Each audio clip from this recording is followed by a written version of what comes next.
Hi everyone. So we are back at Tiliolol again.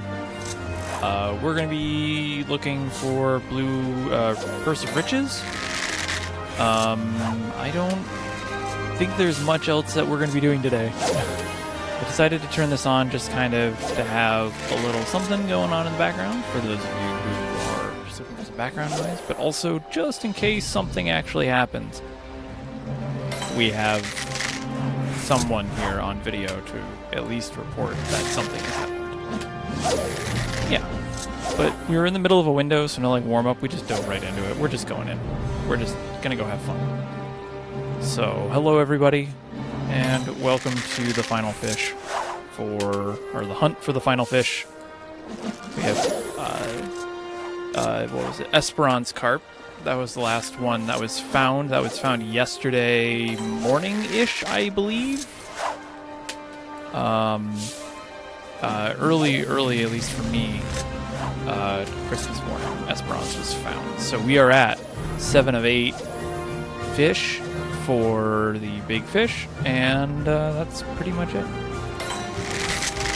So it's going to be a relatively chiller stream. I don't think we're going to be moving around a ton.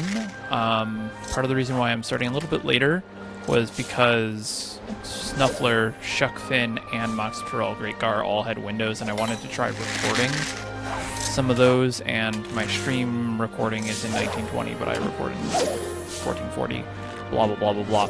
Didn't catch any of them, and they won't be back until tomorrow or later, so figured we might as well, you know, do something and document what's going on here. Also, if you hear like random banging noises, just as I decided to turn, like literally as I pressed go live, construction started happening in the apartment behind me. So ignore that. Yes, Pendra, we are on the final fish. Purse of Riches is the final one, and this is, it's hard for me to give a solid idea of like, oh, this is a big deal or not, because I don't remember what it was like during Stormblood. I don't really have much information on Stormblood levels of discovery, which was the last time we got what I would feel is interestingly difficult big fish in cities. But historically, city fish have not been challenging, and this fish may not be challenging. It may not even be rare. It could just be in a weather window that we have not tested, of which there are 2 that have not happened at all since launch of the patch. And there's still a few time slots for a few other weather transitions that we just haven't tested yet. But the fact that a city fish is the final fish needed to complete discovery is a bit interesting, because typically these city fish are not that, probably noteworthy might be the best one. Aster Trivy was maybe the last time we had a city fish that was notable. When it comes to Endwalker, like we had Greatsword Snook that were, yeah, Greatsword Snook. That one was meh. I think Catastrophizer might be like kind of cool if you think about it in terms of fish, because it has like an interesting downtime. But even then, still rather unremarkable, and was still relatively found quickly. So having this be the last fish is kind of fun.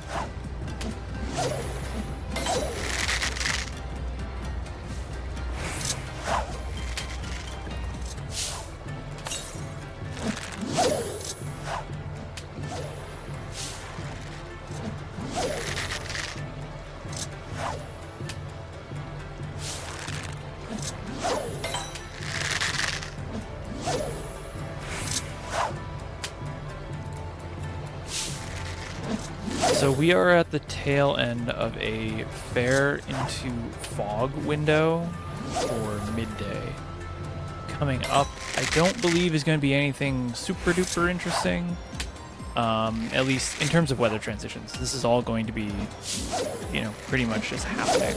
But we will have another run of fair skies here starting, oh, sorry, it was not midday, in my own time, early morning. So now we're going into midday, which is a fair into fair skies, which is not where we want it to necessarily be for testing. Ideally, once we hit 20 tests, it's pretty much like, okay, it's not there. So we'll just be able to knock that out in this next window, most likely. The one after that is going to be fair into clouds at night, which is also notably under-tested. And I may actually go pick up some more shucked clams, because that one is notably under-tested compared to the rest.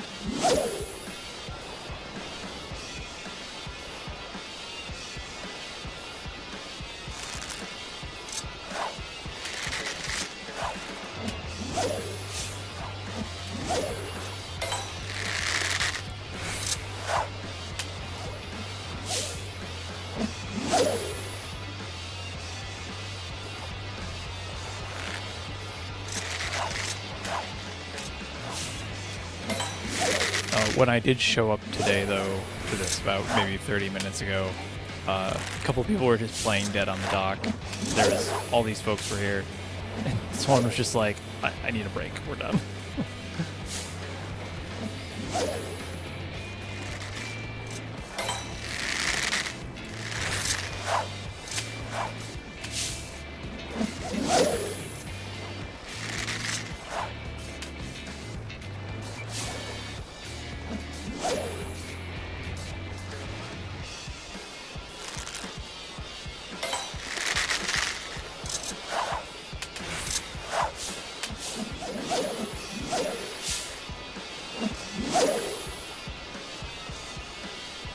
But let's have a look here. So we had, so Esperance Carp was the second to last fish. That was the one that, if you were watching earlier this week, that was one of the ones that we were testing for.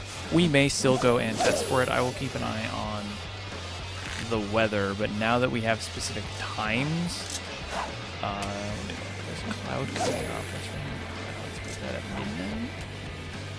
Show after. Because of, now that we have a time frame for when it's actually catchable, which so far the earliest report is at 2200, which puts it at 22 to midnight. We're probably, if we do any tests, it's going to be on the midnight hours, the late afternoon hours. So we may do that. But for now, we are pretty much just going to be camping out here at Tullio. Carp's window ended up being rain into clouds from 10 p.m. or 2200 to midnight on Red Maggot. Unfortunately, we had one fleeting glorious moment with heirloom gold grouper using popper lure, but yet we are back to Red Maggots. I had a note on this one that I wanted to mention, but now I don't remember where it is. Oh well. Oh right, downtimes. I wanted to talk about downtimes because I mentioned that this morning. So with the patch 7.4 fish, a lot of people are now kind of wrapping up what they wanted to do with crafting and the raids and all that stuff. They've kind of gotten through all of those things, and so now we see a lot of folks coming in to catch up on the big fish now that we know where most of them are. And a lot of them are getting absolutely freaked out by Datniodes, Aeroplanos' downtime, Impunity Paint's downtime, and Grouper's downtime, and Carp's supposed downtime. And on one hand, I just want to say, for a patch 7.4 fish, this is kind of expected from us. This is something that I, at least personally, was expecting. I didn't expect so many fish with this level of downtime, but I did expect fish to have notable downtimes. And I'll talk about why I had that expectation in a bit. The other thing is, a lot of these fish are caught in rare weather. Now, if you remember from before when I was talking about weather in some previous streams, not all weather has an equal chance of occurring. So, for example, in living memory, where Datnioides aeroplanos, or Datnoi, and Esperance Carp are, 60% of the time it's going to be fair skies, 20% of the time it will be clouds, 10% fog, 10% rain. That's the chance that that is what the weather is going to be. And so if you have fish that are going to be in those rarer weathers like fog or rain or clouds and rain, like, or those transitions, those are going to be happening far less often. And then if you tie in a specific time period, that basically thirds the chance that it could be. So if a fish has a weather transition of clouds into rain, like Esperance Carp does, or sorry, rain into clouds, that is a 2% chance of happening. That's 20% times 10%. Statistics, yay. But if we have to have it happen at a specific time, you divide that by 3. Because now there's a 1 in 3 chance of it happening in that area. So it's going to be like, whatever that is, 0.67 or something like that. Don't.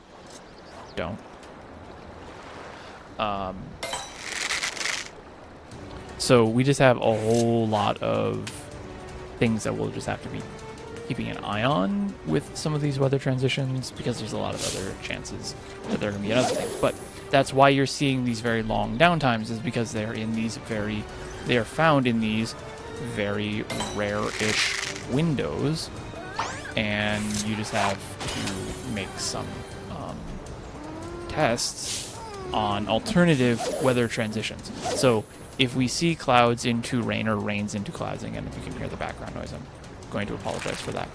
But if you can hear clouds into rain, then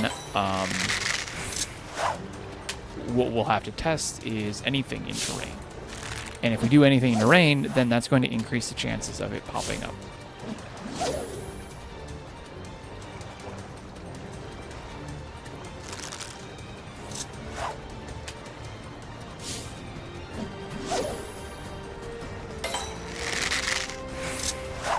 Should make sure I press enter. I did not press enter on my report. Whoops. Okay, so we're going to fill here just for a little bit. I'm going to swing over to you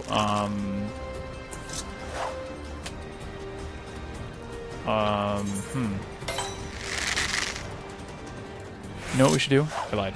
We're not going to fish here. I need orange scripts so I can get shuck clams. Who is our fishers this week? Oh, they're all the fun ones. 100 throws. All right. So we're going to go quickly just stock up on orange scripts so I can get more clams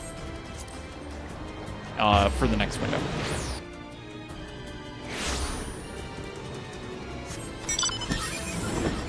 But going back, if you're choosing to start to work on big fish now, and you're like, man, why is Datnioides aeroplanos taking a 20-day downtime and then come back for 6 minutes and then down for another 12 days? That might not be the final time. We have to be testing all of these weather transitions in order to confirm where the fish actually is. And I can tell you for certain that rain into rain hasn't even occurred yet in that time frame, so we don't have any tests. That would be the one that's going to be likely. That's the one that it's most, in my opinion, would be the most likely to happen. We've already tested fair into rain, and it's been pretty much confirmed not to be there. So we know that it has some sort of transition that we'll have to account for.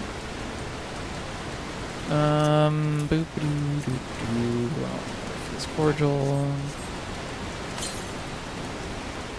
Collect this. Do I remember what bite this is? No.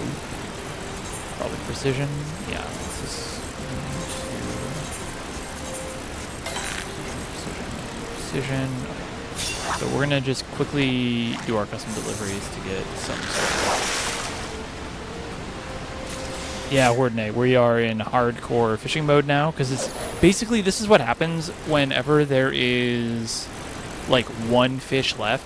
The entirety of the community just descends upon that fishing hole, and you have almost 24/7 coverage. And so early on in the expansion, when the fish are more common, more likely to bite, it gets found a whole lot quicker, but now you really need that 24/7 coverage, or else you risk missing out on some of the fish. And I think all but maybe 2 of the fish so far that have been found after windows have actually occurred and tests had happened during those windows. So we have to be very careful now on making sure we are going back and testing those common windows, because it is likely that we may have missed something. This is what we call not moonlight guppying discovery, because what happened back in 5.4 with moonlight guppy was it took 21 days to find. It was in a window that was tested often, but it was so rare it didn't bite. People just assumed it wasn't there, even though we didn't have the threshold of testing that we wanted. And because of that, it took so long to find. A lot of people were just not engaging with testing, or they were looking for those super rare windows anyways, because everyone was convinced it was in a super rare window. And it was not being. Also, hello, King.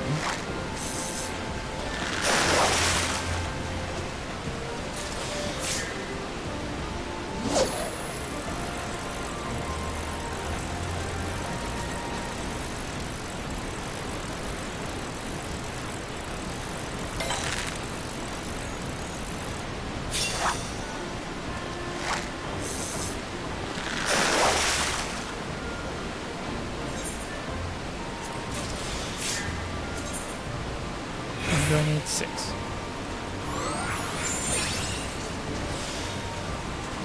So I'll need 1 more after this. Alright, so we're picking up custom deliveries for clams. Yay, clams. And then that way we're pretty much good to go for the rest of what we'll be able to do today at least. Probably on camera also if you, I don't know, Ondors or Copper Shark at some point. I don't even know when Copper Sharks come on. No, they'll be up in 40 minutes. That'll be a thing, but I think that's when it's cloud into clear skies at midnight, which I think we want to test. Clear skies, yeah. That's what we're getting the clams for. Saying thank you, Sim. And thank you for the follow as well. I should have reeled that in.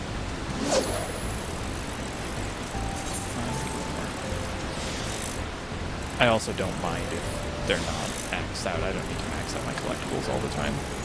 I'll get more than enough clams for what I need.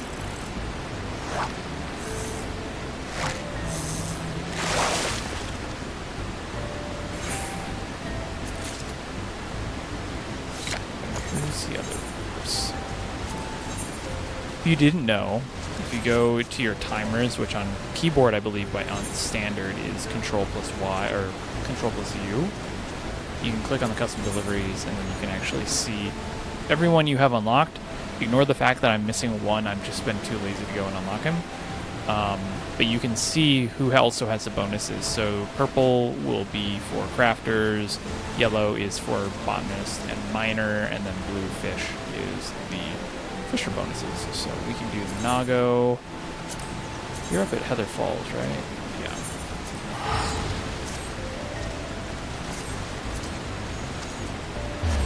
That guy before already.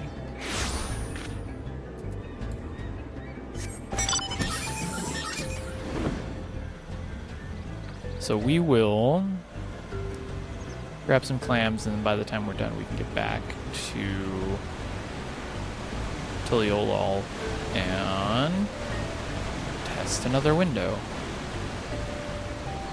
But the ultimate goal here is going to be making sure that we, until it is found, we just have to keep testing everything that's basically under 20 tests. Anything that's under 20 tests, we basically can just assume is under-tested. Precision and precision powerful. This is all time.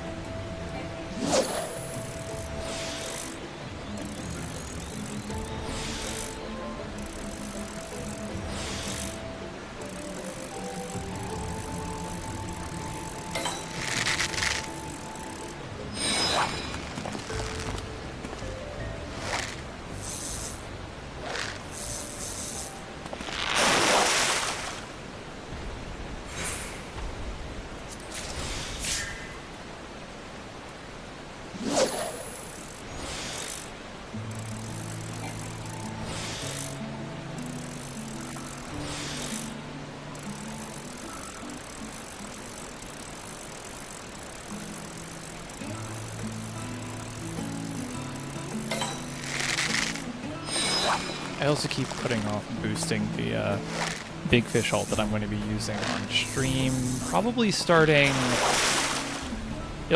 in January, probably second or third week of January. I'm going to. I have an alt on Dynamis that is level 90 fisher and has only caught 2 fish, and I really just want to make them. I just want to make them big fish. And like I mentioned I've mentioned a couple times on stream in the 2026 plans, I'm going to be boosting them up story-wise so that we can access all the zones, and then we're going to go big fishing with them. And what I want to do for that is explain how to catch all of the fish. Notably the ones that I typically wouldn't be making guides for in the first place. So if you ever have questions about, hey, how do I catch this fish that I don't have a guide for, and you see me streaming for one of those things, just pop in and be like, hey, how do I catch this fish? And there's a good chance that if I don't have something already planned or a queue, I will totally just do it live for you, and then it'll become a video. So basically, it's like a dial-in fish service, I guess. Those old 411 numbers, except for fishing. Fin 11.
Well, if you are going to want to get on your big fish journey, I will be posting the key fish that I'm going to want to catch on stream, ideally before the stream happens. So earlier that morning, if I want to stream that night, I will. So you could just join and have friends to do it with. Yeah, okay, we have fun. That's kind of also the other reason I'm doing it, is for folks who want to fish but don't necessarily want to do it alone, come do it with me, because I'll do them all on stream anyway. So.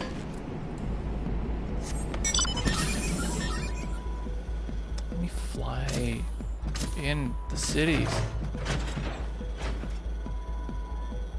I'm gonna do a sick kickflip in the air.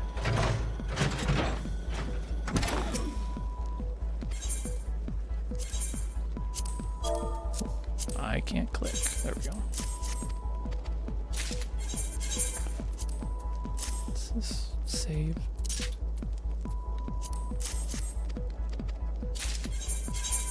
Yeah. Bringing an old RuneScape trick of moving the window over what you need and just minimizing mouse distance. Not that you really need that. You probably save yourself a second. But hey, that's 1 second a week. So we're in Ralgar's Reach, which, fun fact, speaking of Ralgar's Reach, I did not intend this. Wait, hold on, was it Ralgar's Reach? Yes, because I was in Heather Falls. Ralgar's Reach was the last time that we got a city fish that was moochable. Both, actually I don't remember if Watcher Catfish is.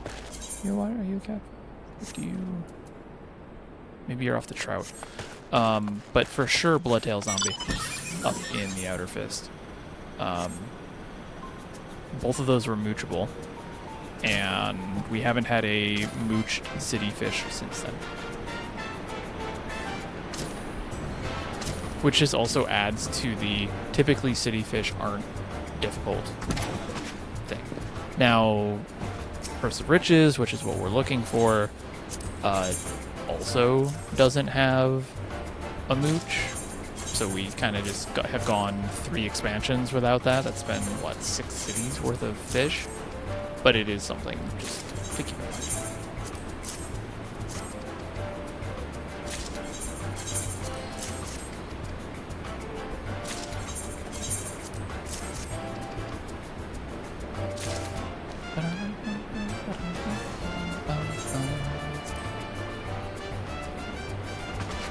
Okay, we'll just swing over, pick up some more shucked clams.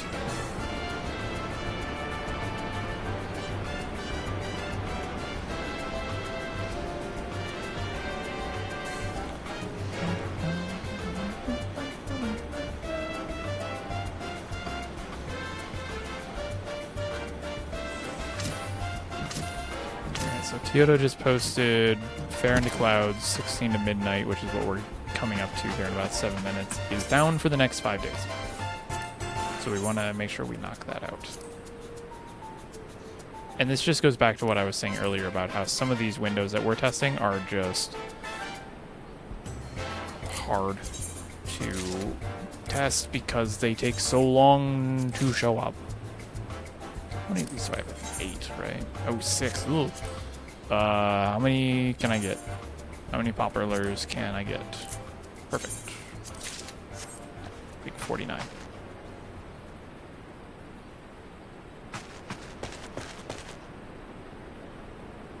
Yeah, the last, also, hi. The last big fish we are currently looking for is in High Tide Harbor.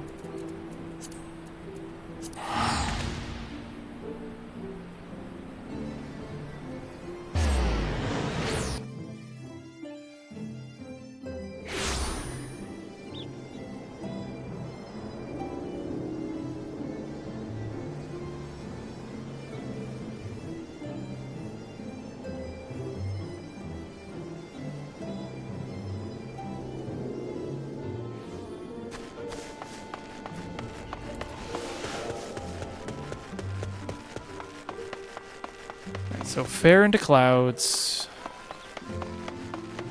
at 1600. Yeah, we'll do shuck clams for ours just so that we can keep ourselves up to date, keep things balanced out. But until then, we will use Crimson Lugworms. Where did I send it? Where did everyone go? Are they over here?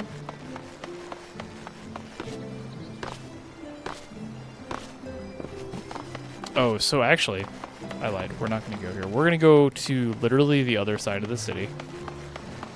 Because something that we would run into if we're going to be continually testing here, which I kind of intend to do, if not on stream, I'm just going to be sitting here, is after you've casted 500 times into a fishing hole, as long as you haven't fished into another fishing hole during those 500 casts, you hit something called super miss. Which, if you are familiar with, you know, a miss in general or just wariness, super miss is that, but instead of having to be, or instead of being able to reset it by, like, moving over here, you have to go find another fishing hole. So if we're going to be sitting here casting, like, 500 times into a fishing hole, instead of running all the way over to here, because the nearest fishing hole here would be the 4-hour cabins. Right here is the transition. If I stand anywhere on this dock and cast out, it's the High Tide Harbor. If I stand on these rocks, it's 4-hour cabins. So if I ever need to reset, I can just quickly do it there. Also, hi Zin. I hope you're feeling better. I know we just talked about that, but still worth asking. But yeah, right now load to uptime is obviously a priority, just to make sure that we get as much as we can done. But having just testing it even in the common ones like fair to fair, clear to fair would be beneficial, or anything in and out of those as well.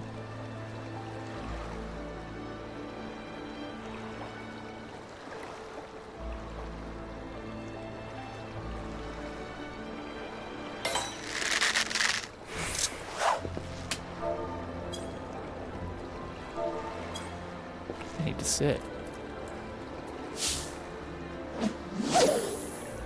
But I think before this next window appears, I'm going to get up one quick second and just refill my water bottle.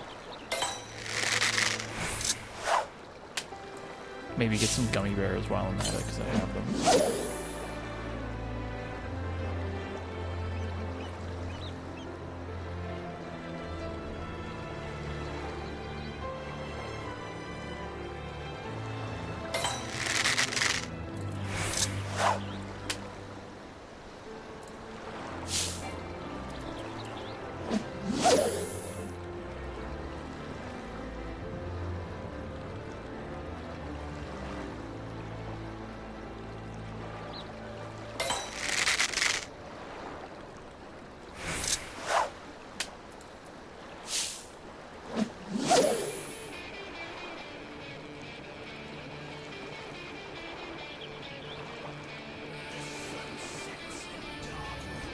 I feel like there is a point at which if you are super missing at the Ebden Thaw, which everyone else, that's a fishing hole in Garlemald. There's only 2 fishing holes in Garlemald, and they are literally on opposite ends of the zone. To reset super amiss, you don't have to cast into a fishing hole in the same zone. You just have to cast into any fishing hole. At that point, Zin, I wonder if it would just be easier to like teleport to like Tail Feather and just cast into like the Wilhelm River and then teleport back, because that's like the closest fishing hole I can think of next to an Aetheryte.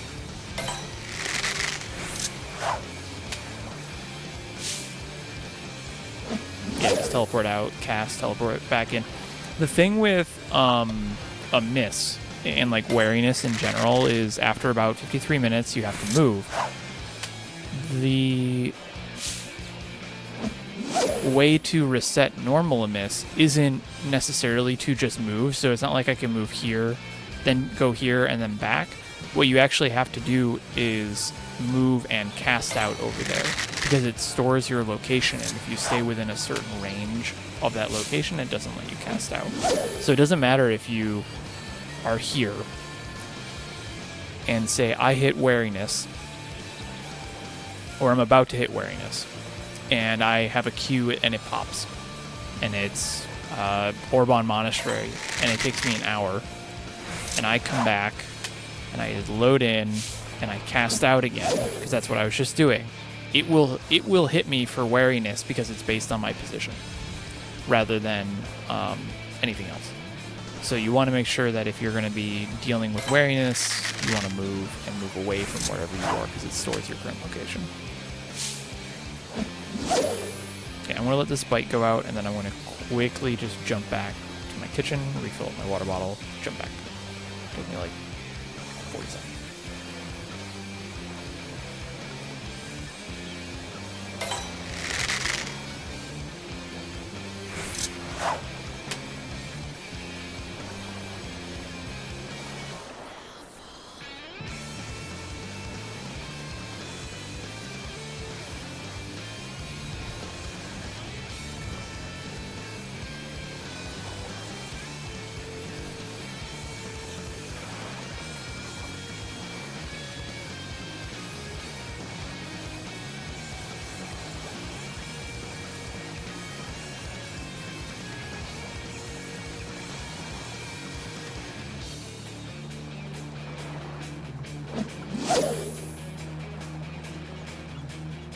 Okay. Now we start the fun window.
I also had the a very rough Christmas here where I got a canker sore in my mouth like 2 days before Christmas, which made all the very great Christmas food a little bit harder to eat.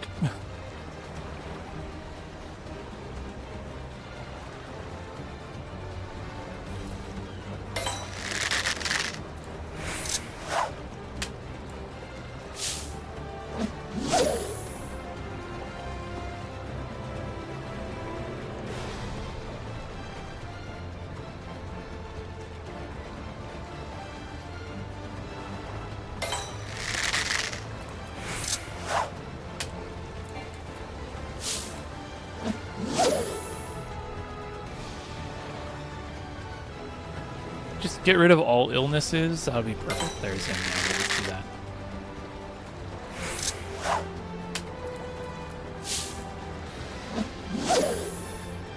It was right. It's like right in a spot too, where my teeth kind of just come together too. So it was a pain in the ass.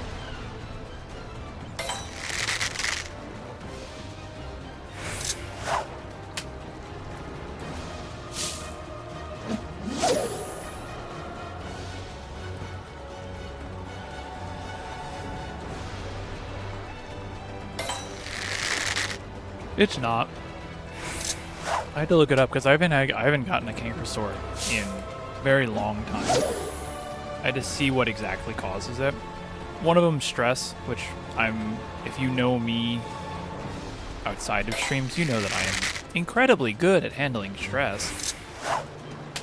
Actually, no, that's a lie. I'm actually quite good at handling stress. I'm just in a perpetual state of it because I do so much because I have to keep busy. But no, I just got it a few days ago. It'll take like a week.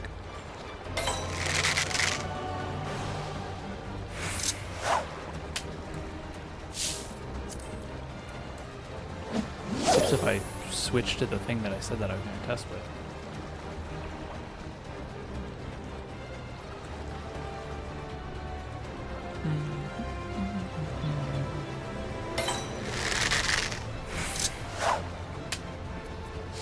It is actually possible to not be stressed, and I have gotten much better at it over the past couple of years at this point. But it is possible, it just sucks.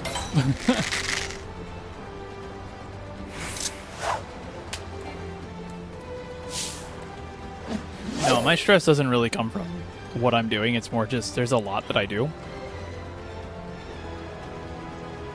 So for those of you who are like just tuning in and saying, hi, my name is Fruity Snacks. I do a lot of stuff with fishing. And on top of that, it's like we have like Fish Fest coming up at the end of February. So it's like I'm making sure things were happening along then. The holidays are always like, there's always stuff to manage. I was talking with some folks about like Gateway Fate next year, which is in October. I'm already dealing with stuff for Dragon Con, which is in September. I have work, like I work a full-time job. I have FanFest that I'm doing some plans for, and I have a whole other project that I have not told basically anybody about, but hopefully if it works, you'll find out in a few months. Which I think will just be a fun little project. So yeah, no, I do a lot of different things because that's just, I'm not a workaholic because I'm very much like, 5:30, I'm done with my full-time day job, done, and if I feel like I don't need to do anything, I'm just not going to do it. But I very much am like eager to just do a bunch of projects. I'm very project oriented. So I just always have these little projects that I work on.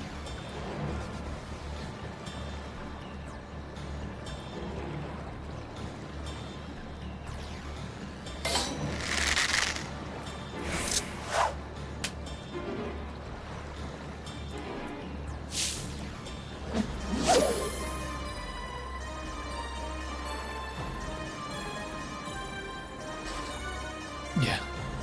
It's a little enrichment thing. I'm that type of person who hates being bored. which makes me terrible on makes me terrible on like relaxing vacations because I always need to be doing something. But yeah, no, I pretty much just have to do something because I always try and do something that's like, what do I want to learn? Do I want to learn something new? Do I want to like not use the term like level up skills, but it's like I'm always looking for something new that I can learn that I can apply to other things. So like I learned art a couple of years ago to like be able to like sketch and make all those fish trading cards if you met me at any of the conventions that I'm at. Video editing was part of the one of the things that I learned like years ago that started this YouTube channel. A lot of that type of thing. So this particular case, I'm like working on some game development stuff that I'm just messing around with because I used to do game development in the before times, and I miss it. So I'm just doing that a little bit more.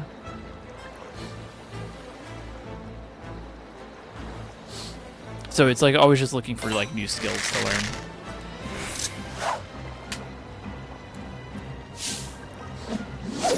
And one of those skills was managing, you know, how to relax, and I got okay at it. The key to that was having a Steam Deck.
Hello, Tellis.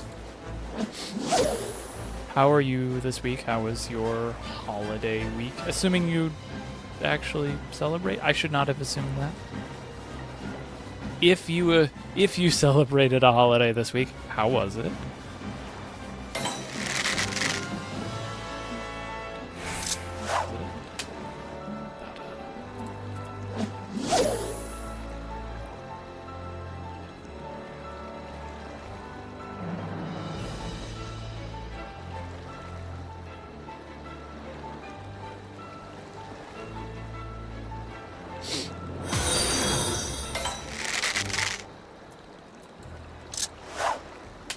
Satan's to death. Thank you for the follow.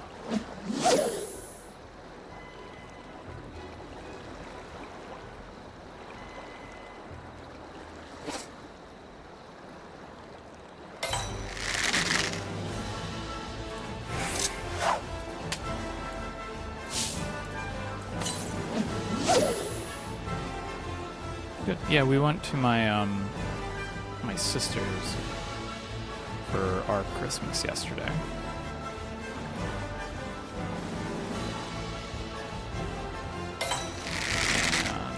Today, my wife had to go back to work. I'm still off until January 5th.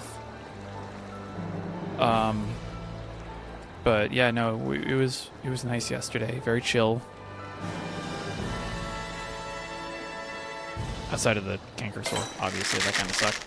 But no, it was pretty nice regardless. And now we're just getting ready for the winter storm that's going to wall up most of the Northeast.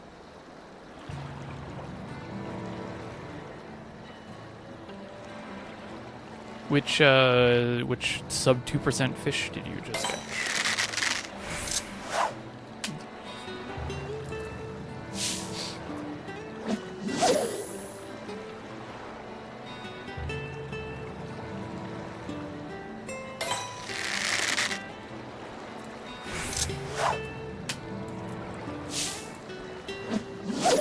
Ooh, oh, opal shrimp. Oh, that's a good one to knock out.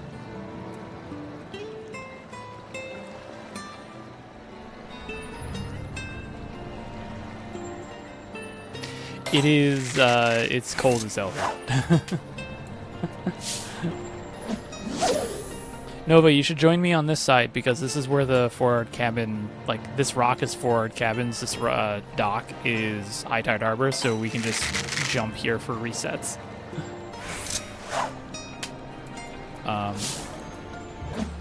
Yeah, we're gonna get walloped by the snow. My wife's been following it more than I have because I don't have to go anywhere, nor am I planning to go anywhere, so it's just kind of like, okay, whatever happens will happen, and we'll deal with it. But until tomorrow, starting now,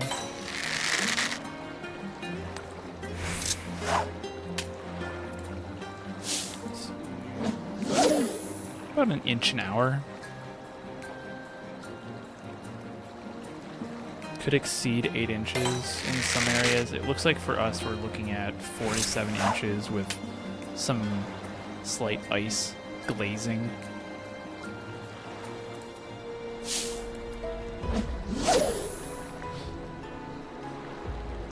Cold is nice. I very much prefer the cold. I was talking to some people somewhere at some point about how it was, I think it was in the fish court, about how it was like gonna be 75 in the Midwest in like St. Louis for Christmas, and I'm like, that doesn't work for me. I have to be someplace cold for Christmas. It's what I grew up in. I grew up in a place that it was snowy as hell, so it was like we have to deal with the snow. Has to be cold. Have to be able to justify having like hot chocolate and warm food.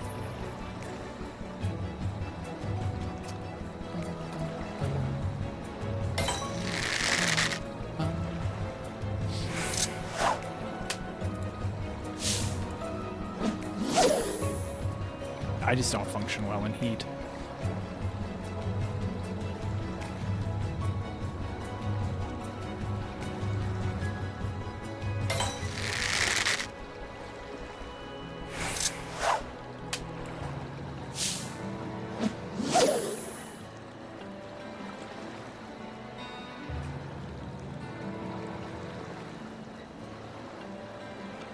Yes, if you're in the southern hemisphere, that totally makes sense too. Like I'm very much speaking from a northern hemisphere standpoint. I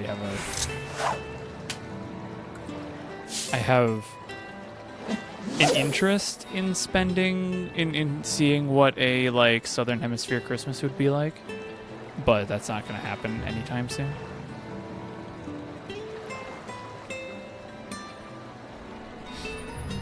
Yes, cold weather. So much nicer for sleeping. So Zin's asking, what can you tell us about historical fish hunts in Discovery that have gone on as long as this one? To be honest, outside of legendary fish, which the last one that I can think of that took this long for legendary fish was Shadowbringers, which I think it took, what did I say? I think it took 7 days to get Cinder Surprise to bite, 10 for somebody to get it to catch.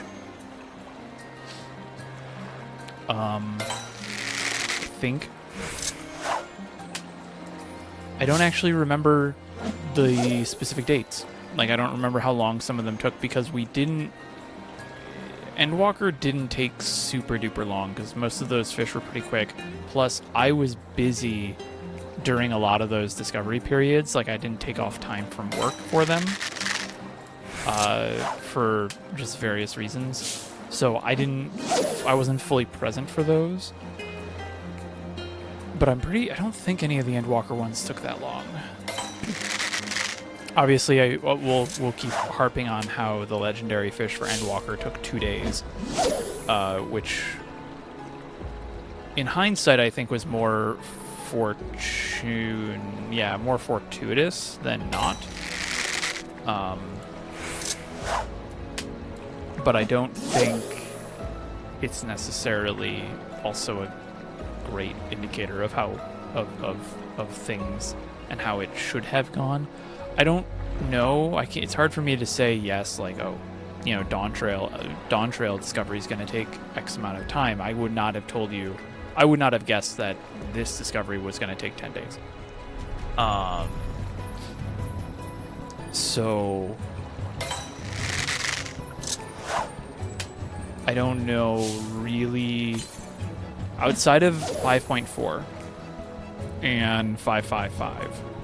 Can't really think of precisely any that have taken this long, but I know that some have definitely taken, you know, a good chunk of time. This one is definitely up there, though, in terms of length in modern history. The one that I do have to keep reminding myself of is pre-modern discovery. So, like, if what we're doing now is more of the modern, what we could call modern discovery, pre-patch, I think it was 5.3 is when we started doing this way. The longest time it took for a fish to be found was 45 days, and if I remember correctly, you can probably guess which fish that was.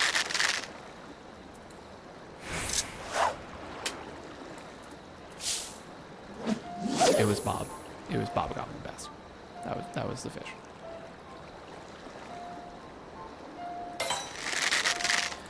So yeah, I think the Endwalker legendary fish definitely were. I don't want to say it's a fluke, because I also think that a lot of Endwalker's fish were kind of softball-y. And I still think that some of the legendary fish, outside of Sidereal Whale, in my opinion, not necessarily the most challenging or interesting of fish. Garliacthus is novel, but that's about it, which is a good trait to have if you're a legendary fish. But I'm not like a huge fan of Garliacthus. I actually think that there was more that they could have done instead of just 12 Basilosauruses. Lopoceros elegans is kind of nice because it was slippery, but I think Sidereal Whale and Snowy Praxis were like the two standouts for Endwalker Legends. And to Mistwitch, your point, you know, given how infamous whale windows can be, whale windows aren't actually that bad. One of the things that started off that legendary hunt was the fact that we found whales so quickly, and then we could predict where all of its windows were going to be, and then we saw in that immediate time frame, like that local time frame, the upcoming time frame, it's like, oh, there's a ton of downtime there.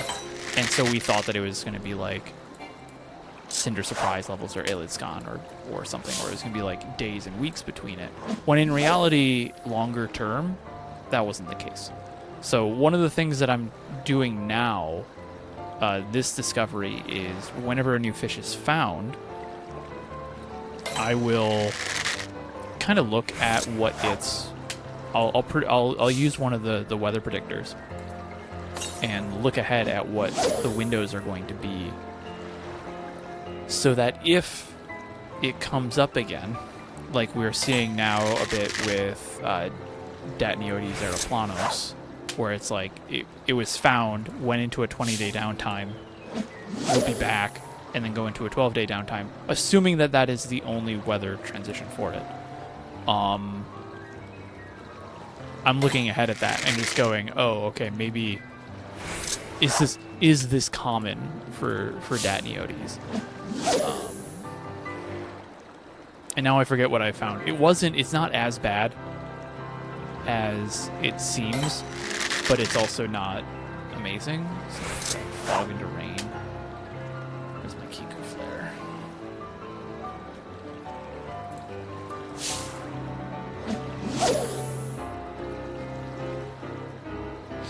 What I said? Fog into rain, yes. Into rain at... Oh, whoops. There we go. Yeah, so the next time Datniotes will be back will be the 14th of January, and then it's down for another 12 days to the 26th. But then it's back for like twice on the 1st, then the 5th, then the 14th, then the 15th, then the 16th, then the 26th, then the 26th, and then the March 11th. And so it comes back far more often. It's still not amazing. I mean, it looks like it's maybe averaging roughly 1 per week after that massive downtime, but for the most part, it's fine.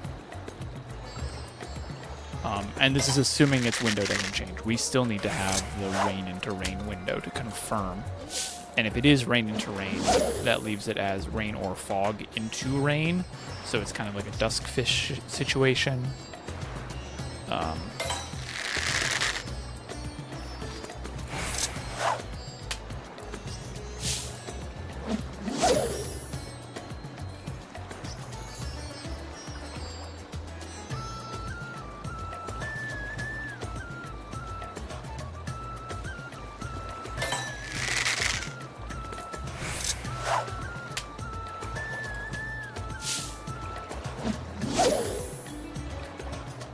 See, I feel like we might be in a bit of a reverse situation with Purse. There's rain into fair in 18 hours that you have your eye on. Yeah, what do we have for this? So rain into fair skies. Yeah, so like we haven't even tested rain into fair in the morning. That could be a valid window because that would have been 8%. It's 0.5 times, 5 times 0.4 is 2%. So like that's a 2% window. That's fine. That could be a valid city fish, but we just don't know. We can't just make any assumptions based on like, oh, just because it's a city fish doesn't necessarily mean it needs to be easy. Looks at Rising Dragon in Kugane. I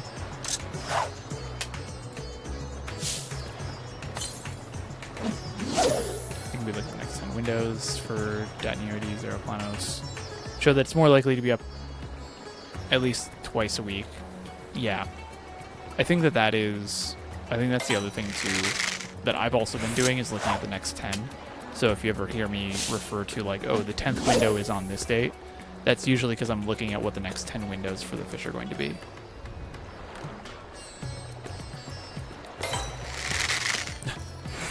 I just think it's funny that someone just dropped their purse into the bay, and we're trying to find it. Yeah.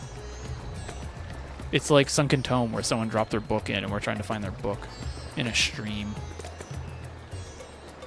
Which is basically what Sunken Tome is.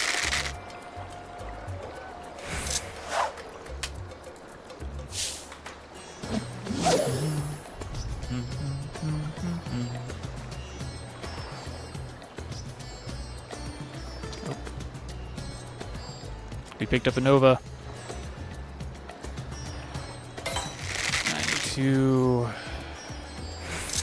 Sorry, so we're doing clouds into fair skies, which for this I think we need to switch back.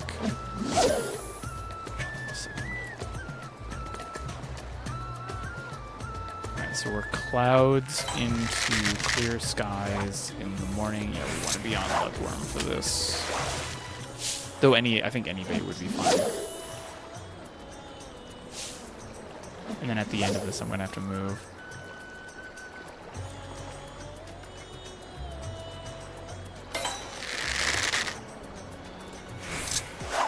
I haven't been able to get even a nibble on Shin Snuffler, which is, every time I say that out loud, is going to make that sentence incredibly wild. These are the only 3 I've been able to get. Great Gar, not Palubane, Punity Pain, and Grouper.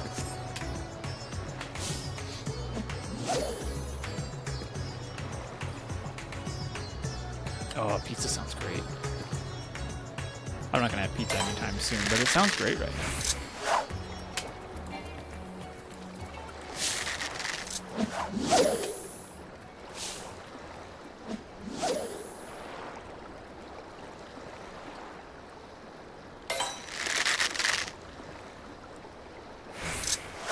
Yeah, my shins are unsnuffled.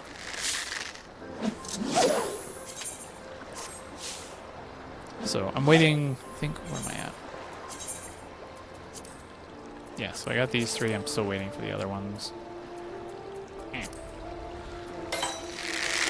I have to remember what the last of these fish were. I don't think I had any issues with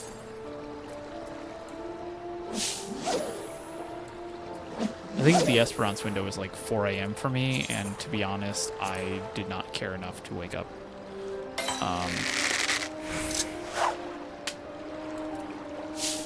But like, I'm looking at all of these. I think the only fish that gave me problems, like genuine issues, was a Zer diver. Like that one took me a hot minute to get. That was like maybe 4 or 5 windows, which is why it was the last guide out. But Adjudicator, I think Kren was the first one I did. Maybe Iron Shadow Tongue, one of these two. Prime Adjudicator and Gondola Lavore were the last one, the second to last ones.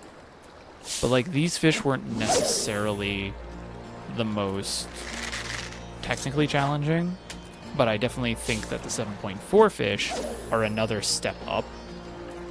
Because you have like Unity Pain, which is going to be really interesting, because you have to figure out how do you catch Hotting Peacock Bass. How do you deal with that? Because it's not a loop, so you actually have to catch them.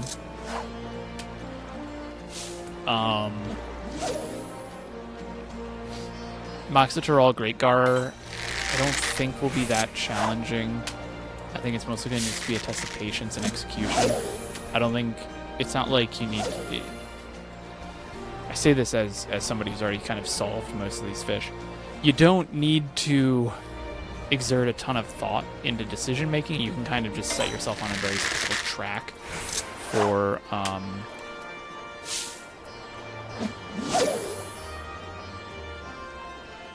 completing and catching like Moxiterol Reaper.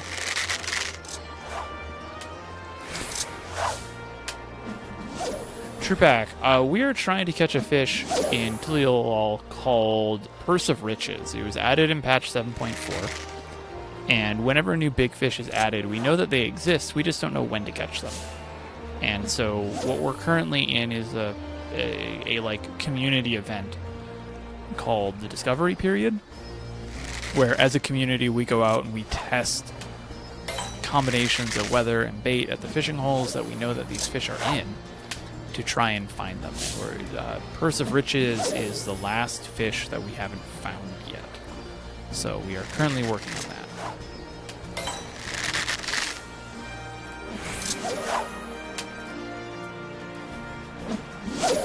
Lottle definitely seems shy. I think Lottle's pretty fun. I think one of the, I don't know if this is a hitch or like a, I don't know how to describe it per se. You're never tell. But like a lot of these fishing windows have 4 fish in them, so it's like, here we'll use Zida Dalat Soli for this. You have a precision, a powerful, a powerful. That is precision, right? Yeah. So you have a 50-50 split of what fish is like which hook set.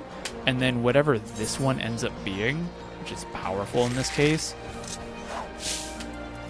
you have 2 things that you can do. One, you can just slap one of the other matching hook set fish and then use its associated lure, and that's your straight catch strategy.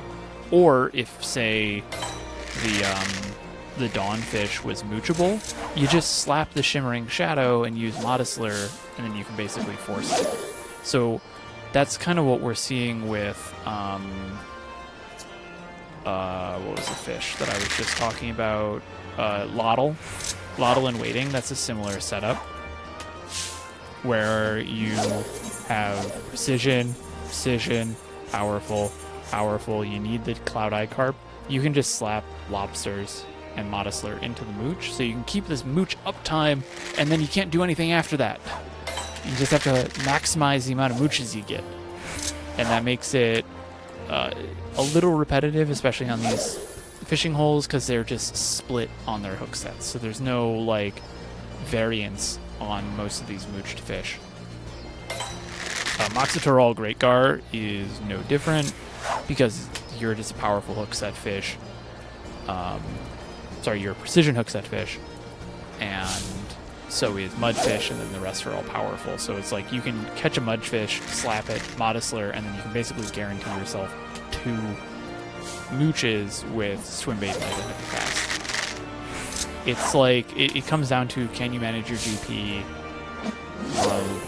those types of things. Like, for the most part, for me at least, I'm pretty much seeing the exact same strategy for a lot of these fish. But fish like Punity Pain, Takatoa, and technically Sleeper, but not really. They all kind of have, those three have varying strategies, but the rest of them are all pretty much the same.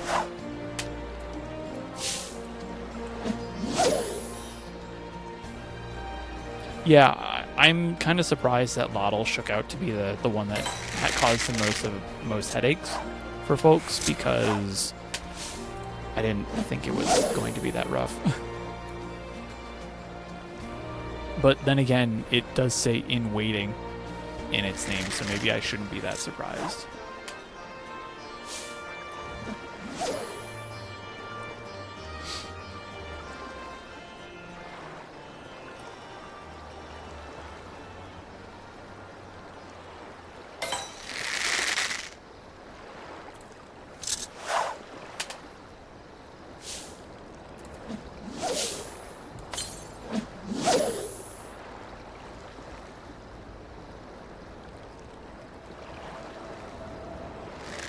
And Mora emerging from my back.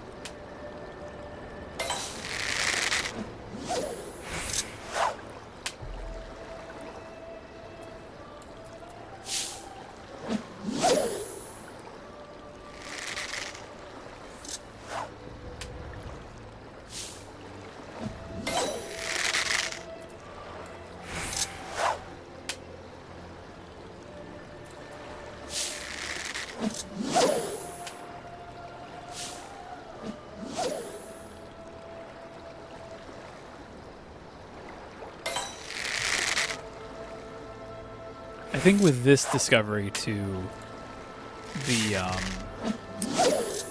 I apologize if you can hear background noise here, because it just got louder on my end. One of the things that I think has also contributed to both this maybe taking a little longer, plus also it maybe going the way that it is the holidays. Like, because people are off, we're getting a lot of folks who are like, hey, I'm free, let's do some stuff. I think that's one of it. The other is the Chinese servers are now on like, I don't want to say main. It's not really, that's not the right tone that I want to carry. North America, Europe, Japan, Oceania, and China are now all on the same patch cycle. And I think Korea is just behind. I thought Korea was going to be on 7.4 at the same time, but they might be a little bit behind.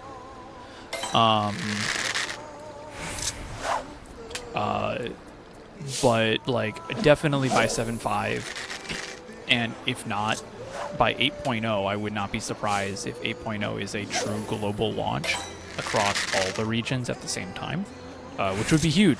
And I don't think people understand how big that is. So that will be cool. But I think we've also had some Chinese players come in to help with testing. Hold on, my wife is texting me. I should turn off my phone settings. So I know like the Esperance Carp catch was reported by one of the Chinese players.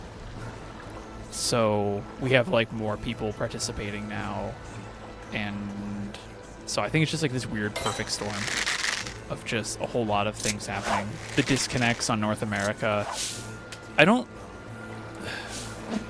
think it's been helpful, but I also don't think it's hurt as much as people think it might. But I also I'm not sure on that.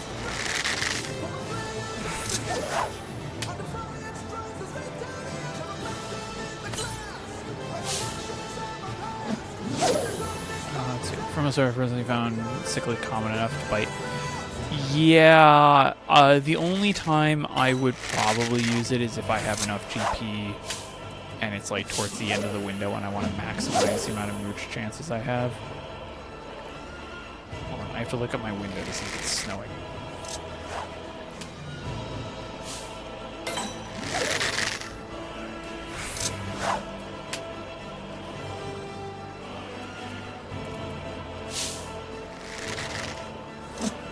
I have leaned in my chair to check out the window, and the answer is no.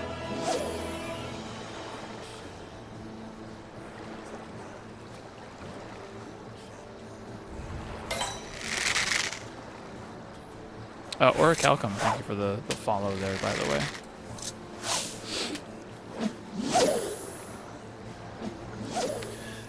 So Frey, that's a good question. This actually came up recently, and by recently I mean like in the past week. Someone was asking that, and it's a bit spread out. Basically, the Japanese players, they don't have like my understanding is there is no central Discord that the Japanese players have. Like, there's no Japanese equivalent of the Fishcord, but they do share a lot in other places, like Crossword Link Shells, and they predominantly follow out of Tyoto's spreadsheet. And so they'll post a lot of their stuff on Twitter, or on X, whatever you want to call it. And Tyoto will pick up on that. Tyoto has a lot of reach into the Japanese fishing community. The Chinese players, to my understanding, have their own sheet that they are tracking, but I do not know the specifics of it. I just happen to know that at least one or two people have access to it in the Fishcord and are working with them directly. I think that's Tyoto. For the most part, the conversation ended up being for the like Chinese and Japanese players. Tyoto is kind of the point of contact. For the English-speaking players, it's me. But most of the English-speaking players are in the Fishcord, so they don't have to like reach out to me on Discord or anything. I don't really have to track anything on Twitter. So that's kind of my reach, is the English-speaking community of fishers, and then Tyoto can reach the rest. But yeah, so Tyoto will do occasional searches.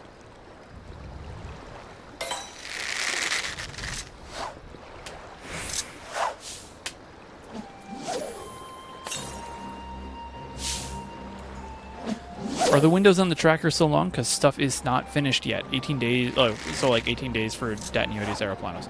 Yeah, I was mentioning that earlier. A lot of those windows are like the known confirmed windows, like specifically for Datniotes.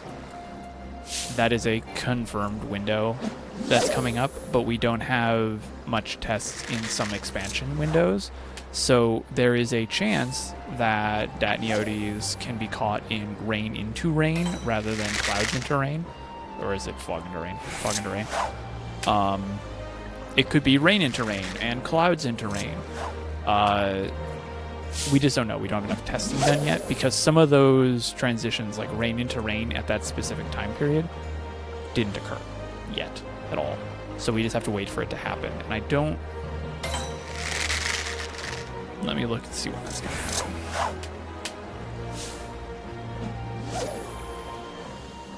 happen. Rain into rain in the morning isn't going to happen until tomorrow morning at 6:30.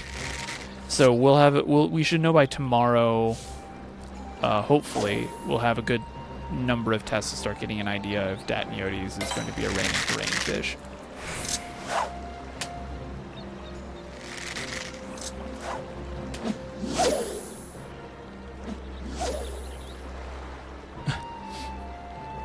I'm looking at the Esperance Carp data for the first time, and typically you see like 20 or 30. Like 20 is like the max. If we have 20 tests in a window, we're like, statistically, the fish is not likely there.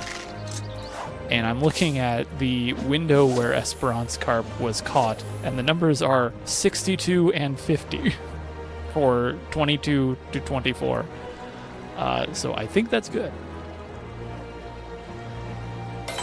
I don't know. I think what would be the next split window, because that's rain into clouds. So we'd have to check rain into clouds at midnight plus, and we haven't seen that yet. or there was nothing, but there still could be. That'll have to be tested. I think Esperance Carp is the only one that's guaranteed a chance at a transition. Yeah. Yeah, Esperance Carp is the only one that I think is still up in the air on if it's a split window. A split window, by the way, is a window that straddles a weather transition, so every 8 hours in-game, so that's at midnight, 8 a.m., and 4 p.m., every 8 hours, the weather transitions into something else. So if you have a fish that is caught off of a specific weather chain, so say fair skies into rain at a specific time, if that window straddles one of those transitions, you could see a fish, like say, that could have a window from 11 p.m. to midnight, or midnight to 1 a.m., or midnight to 4 p.m. or 4 a.m. So you have like that weird split there, and it can change the time of the windows.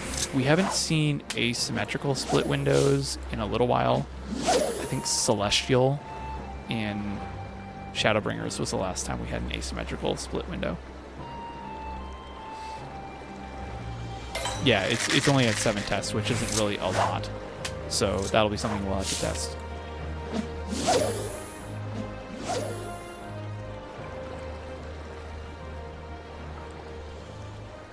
Hello. Kizawa Sensei. I had to say that like in my head 3 times to make sure I got that right.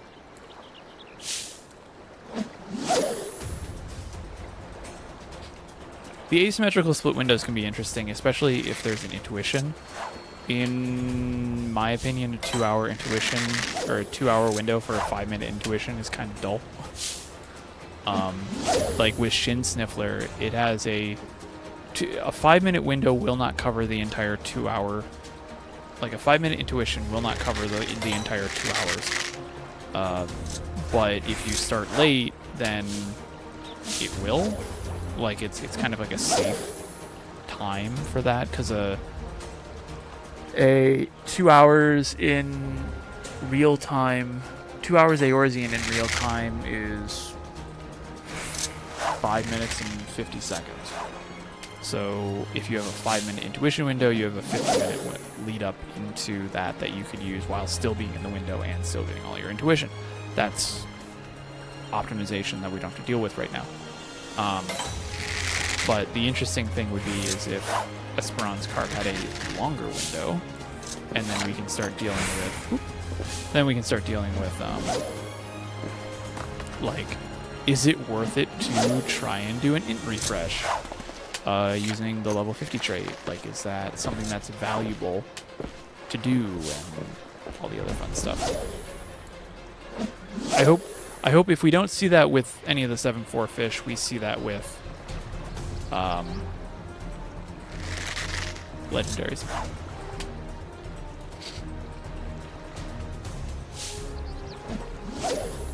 Like, if it was easier to get Ceruleum Core for Snowy Paraxis and more reliable, I would almost consider that to be a potential interesting strategy for Snowy. Sure, we'll go with Cavalli Slap, I guess.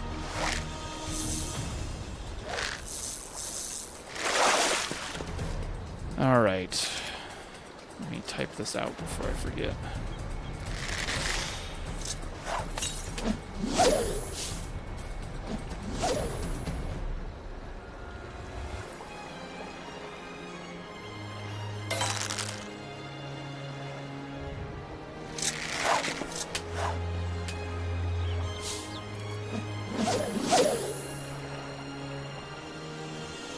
There is somebody with a Sawzall in my apartment complex, somewhere, because it is shaking my apartment now. And I can hear it. I can feel it. And I'm really glad I don't have any voiceover work I have to record today.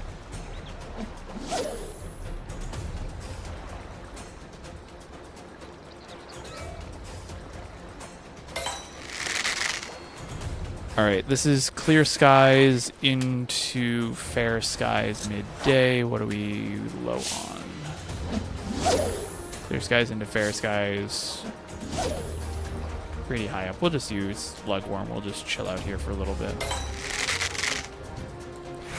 Even though we're at 12 tests for this particular one, I figure why not?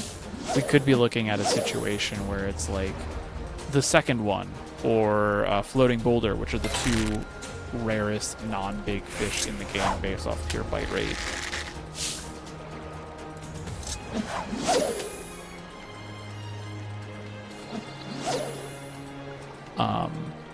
Notably big fish, because the rarest biting fish is Magic Bucket.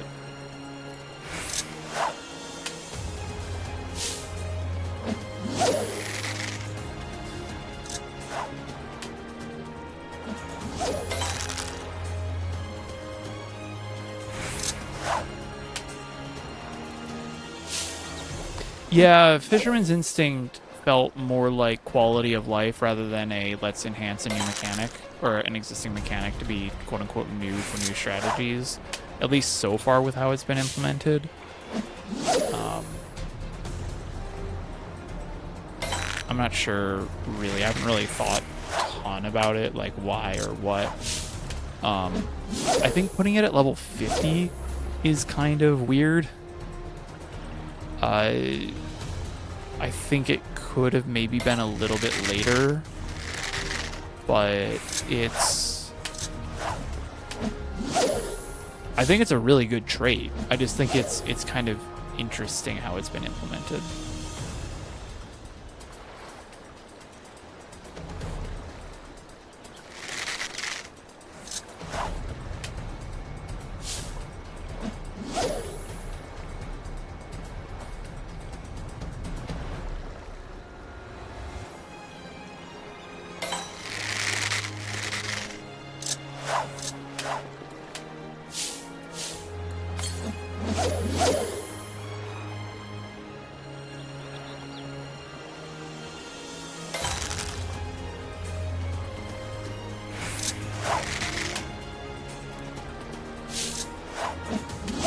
So for those of you who are joining us, welcome to the thrilling live coverage of looking for a fish, which is going to be the equivalent of a needle in a haystack.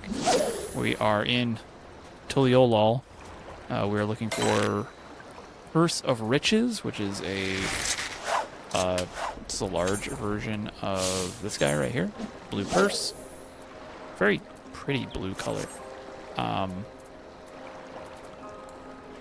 Basically, what has been going on is when patch 7.4 dropped, new big fish were added. As was expected, we expect new big fish on all of these major patches, since they've been basically doing that consistently since Shadowbringers. It was a little different before Shadowbringers, but so basically what happens is we know the fish exists, and we know where it is, and we know like if it has an intuition or if it requires modest or ambitious lure to be revealed. But beyond that, that's it. We don't know any of the specifics. We don't know what the weather chain is. We don't know what the bait is. We don't know what the time is. We don't know the bite time. We don't even know the bite rate. So that's kind of what we are trying to figure out now. So we've had 0 recorded catches of, or at least I should say reported catches of Purse of Riches, and yeah. So we're just kind of looking for it now. There is a potential. Oh, I did the math on this earlier. 9 times 5 times 5. So what is that? 245. 225. 225 different combinations of bait, weather, and time that we have to sift through.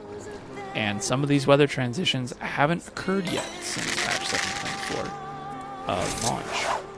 So we are still waiting for it to go from fog into clouds at any time, and to go from clouds into rain at any time. There are a few points as well where there's some specific transitions that just haven't occurred at specific times. Like clear skies into rain hasn't happened at all in the past 10 days in the 4 p.m.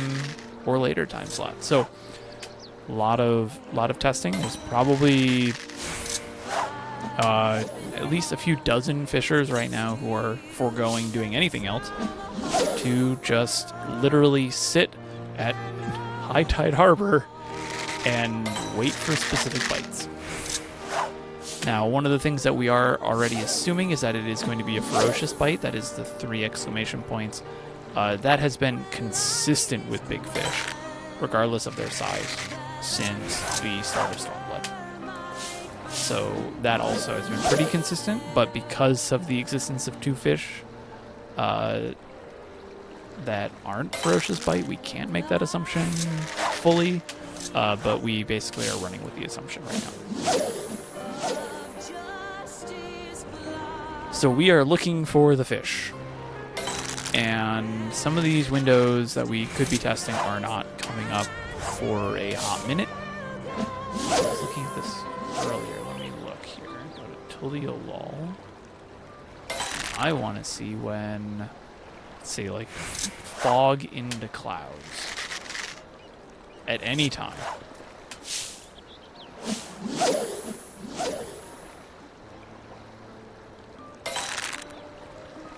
The next time, the first time that is going to happen is not March. Woo! That would be bad. No, December 29th. So 13 days after patch 7.4 is our first attempt at one of the weather columns for, or one of the weather windows for this fish. So it could be a little while until we find it. It could also be found right now. Okay, well, I tried. Yeah, so we have to wait. The longest time it has ever taken to find a single fish that I've heard is 45 days. I believe that was back in Heaven's Word. And but in more modern times, with our more modern procedure and community, the longest time is 21 days, and that was in patch 5.4.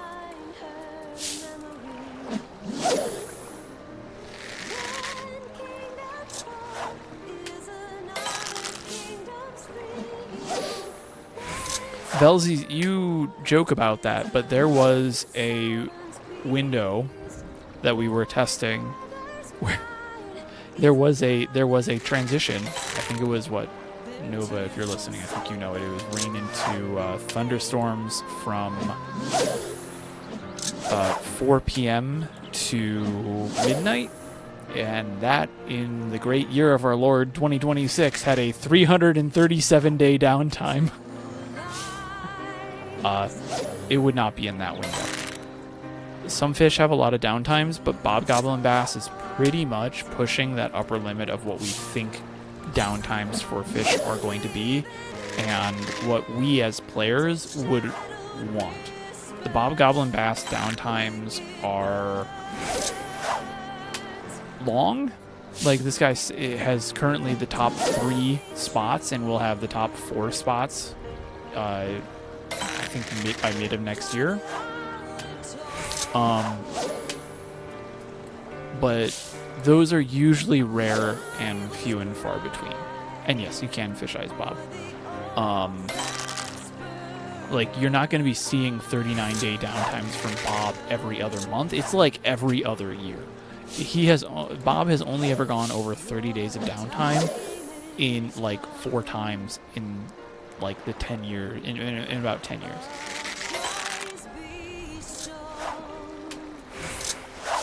Yeah, precisely. And getting really long downtime fish that will be immune to fish eyes for at least another, oh gosh, it probably won't be another 5-6 years, is a bit of a thing.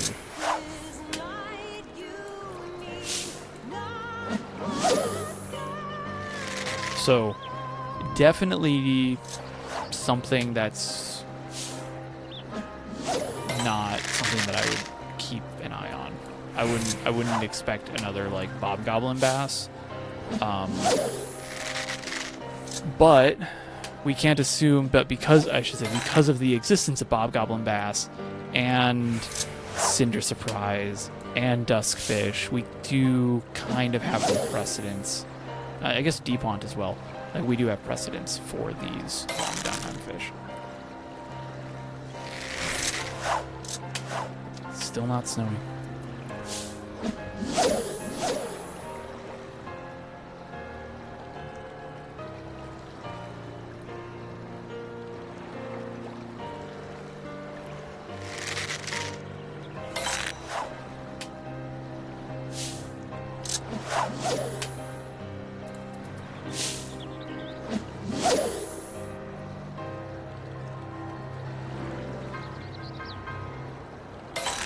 That said, would I want another fish like bobgoblin bass?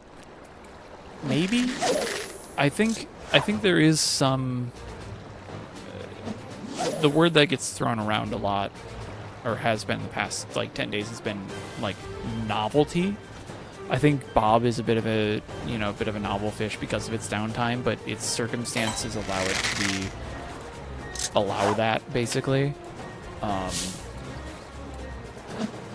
I think a fish, if it was a fish like, say, Trinity Pain, that would be far less interesting because now that's already like tough to handle fish that requires like a ton of time to wait. Like, there's ways to balance it out, but if you were to make a really, really rare uptime fish that could surpass, 30-day downtimes regularly, you would have to make it really easy, like to catch, like basically a guarantee. And at that point, like, why would you do that? Like, there's not interesting. That just becomes a checkbox.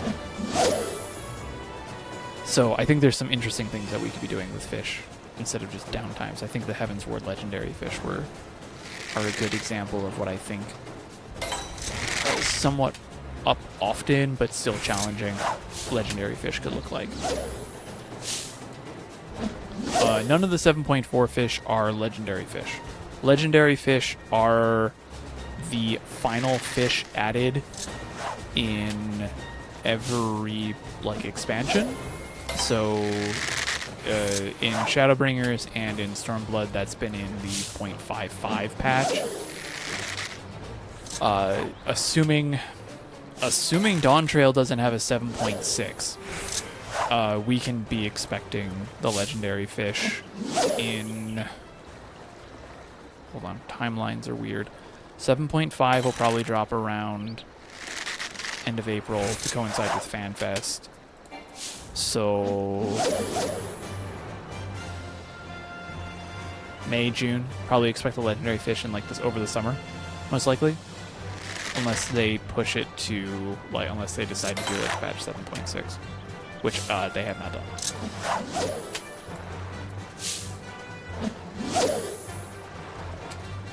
I don't know if I would. You definitely keep hoping about not getting another salad, but we basically got salad 2.0 in Endwalker, so we have precedence of them going, yeah, let's just keep doing 30-minute fish, 30 minutes AORZ in time. Yeah, Fricacata is basically salad 2. A lot of the complaints that people have about Aelid Scan is it's downtime, basically. You have days between 90-second time periods that you can catch this fish, and so Fricacata basically kept that by having 90-second windows, but it was on either end of a split window, so it would happen twice as often while still being 90 seconds long in a rarer weather transition.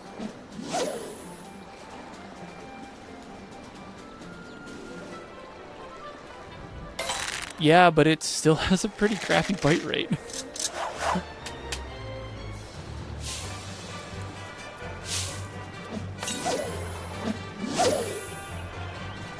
Yeah.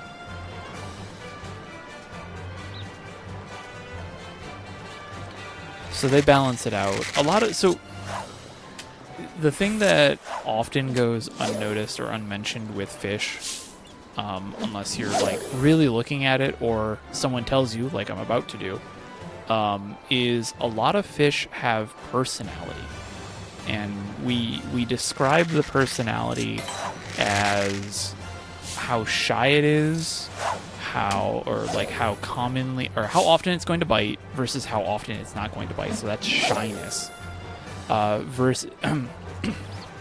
Versus how slippery it is, versus how common its window is. So a fish that is a common biting fish may also be more slippery, and they balance out the commonness by adding the slipperiness to it. Or maybe it's a very common fish, but its window isn't as often. You have other options like, let me think of a good fish like that. Brown banana eel in Thavnair has a somewhat common bite rate. Like it will bite somewhat often during its window, and it's up an average amount of time, I would say. But it's very slippery. So it'll if you get a bite, there's a chance that it'll slip. You'll see, I think the best examples are also the always up fish. So fish like the matriarch, Damrowan herring, or giant taimen. Those are good examples of like the extreme ends of some of these personalities. Giant taimen is always up, but it's not a very common biter. You have Damrowan herring, which is always up, and it bites relatively often, but it slips like 80% of the time. The matriarch, which is always up and is the slipperiest fish in the game as of now, has like a 93-94% slip rate or something like that. Let me get the exact number. And so those are very slippery fish that we would call, or that we would call them very slippery. Yeah, 93% slip rate. On the matriarch, Lopoceros elegans, which is up relatively often, has a 90% slip rate. So all these fish have these personalities that, like, oh, if this fish is slipping on me, it is likely going to be biting often as well. Yeah, Velstes, the priest of Yakalakwa, is a fish that is a good example of that. It can be gotten to, like, you can pretty much guarantee a priest bite if you get an Uriops. The hardest part is just getting the Uriops, and once you mooch the Uriops, guaranteed you're going to get a priest bite, 100%. Like, that's the only fish that'll bite off that mooch. But to balance that out, it's very slippery. Priest of Yalakwa is an 88% slip rate. It's the 5th slipperiest fish in the game. But once you get it, then that's your final gate to Greater Serpent of Ronka, where more often than not you're going to catch it. Ronka still has, I think, an 20% slip rate or something like that, 25, 30. It's not great. It's not, I should say, it's not what people would want it to be, which is like, I made it past priest, I want it to be a 100% bite rate, or a 100% hook rate. But no, because it's a legendary fish, it does have a little bit of a slip.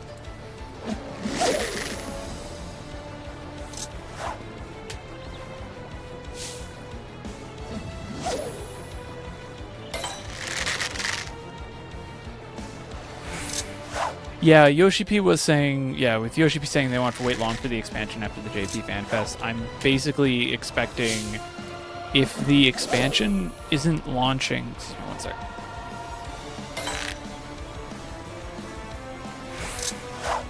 If the expansion doesn't launch at the end of 2026 by, like, this time, because I think, the Japanese Tokyo Fan Fest is end of October, I think. If we don't have 8.0 by this time next year, I will be kind of surprised. But I would also be expecting it within like the first 2 months of 2027. Just based on what he's been saying. So if that is the case, yeah, we would definitely have Legends pretty quick.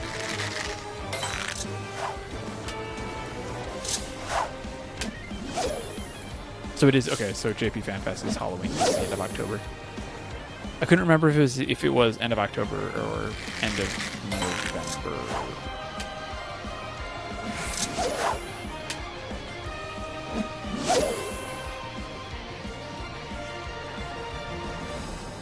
I don't, yeah, but regardless, next year is going to be, you'll almost certainly see the legendary fish next year. Now, those personalities that I was talking about, like if it is a fish that is going to bite relatively often, it is probably going to have a bit of a higher slip rate. The legendary fish kind of throw those out, or at least some of those rules, and they have their own sets of rules. So like Cinder Surprise is probably the most extreme example. Cinder Surprise does not bite very often, so it is a very rare fish, or we would call shy fish. It's also very slippery, which usually you don't see that combination go together. With the low uptime for it, it makes it pretty miserable for most folks. If it was at least if it was any more interesting mechanically, it might be a bit more fun. But I think Cinder Surprise is a bit dull, considering it's literally just 2 hours of, not catching it. Aelidskan is one of those fish where it has a decent bite rate. Oh, sorry, it has a rare bite rate, decent hook rate, so it's not going to slip as much.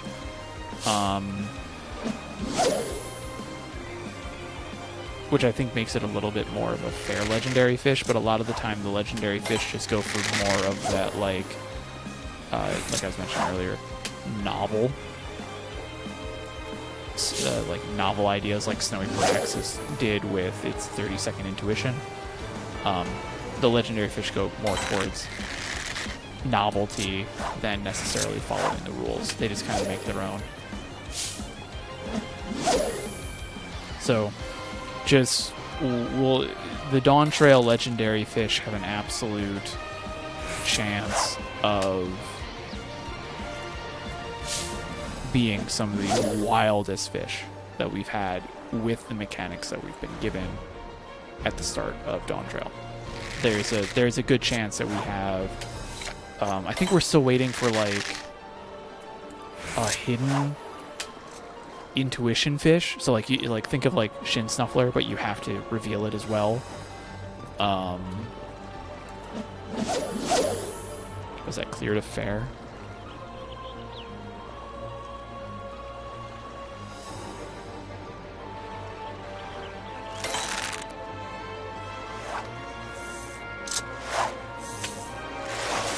Stay on Legworm. I can go for another cycle before having to move.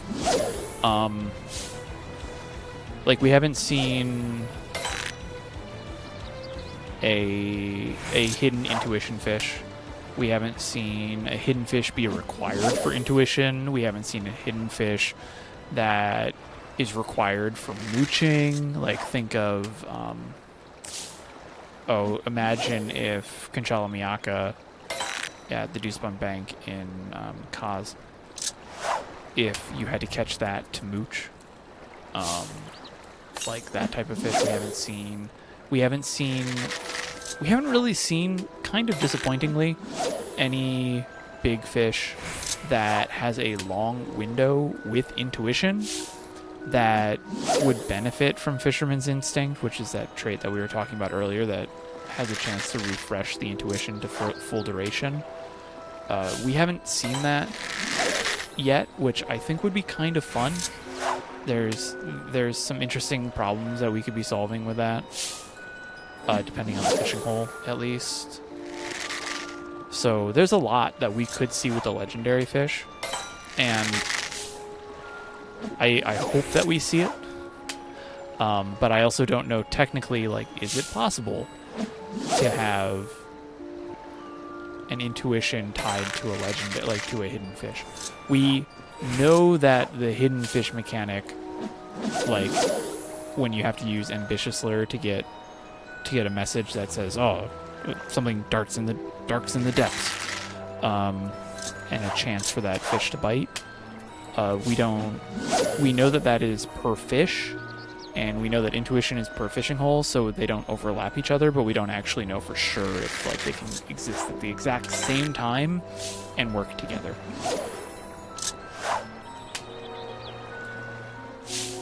These are things that I would love to ask Square Enix if I could get an interview with some of the people on the non-combat team. I would love to be able to talk to the non-combat devs who work on fishing and just be like, so what goes through your head? Like, what are you thinking about with fishing? Like, what's your design philosophy now? Given that, like, years ago, and by years I mean like a decade, Yoshi P basically was quoted for saying, fishing is meant to be slow. It's meant to keep you in one place to appreciate the world of Eorzea and really slow you down, like kind of become like one with nature type thing. I would love to know if that's still the case. Like, what is, maybe don't tell, like, I don't need to know what their design philosophy is. Like, oh, don't tell me how you design fish, but it'd be like, what do you think about when you're putting together a fish? Like, what do you want people to do? These are all questions I would love to be able to ask.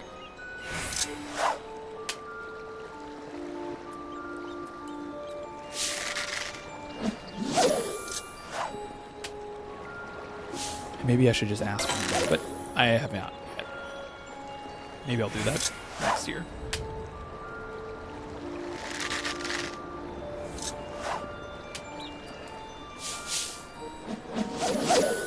The Sawzall is getting closer. I can feel it in my floor. This is kind of annoying. Orange script. Did I use up? Okay, cool. We still have plenty of oranges.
According to the radar, we should be getting snow right now, but we are not.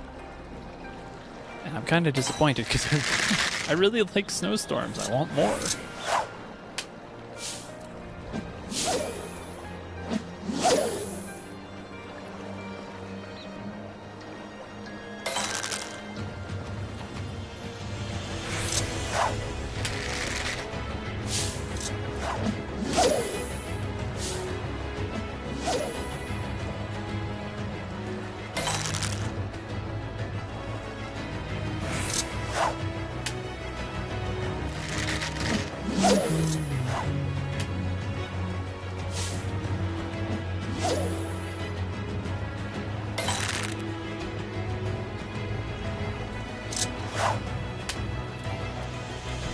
Alright, what's our next upcoming window until lol? It's Fair Skies again. So we got Fair Skies in the morning.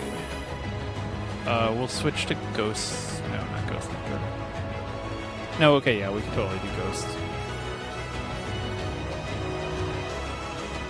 Hello, me.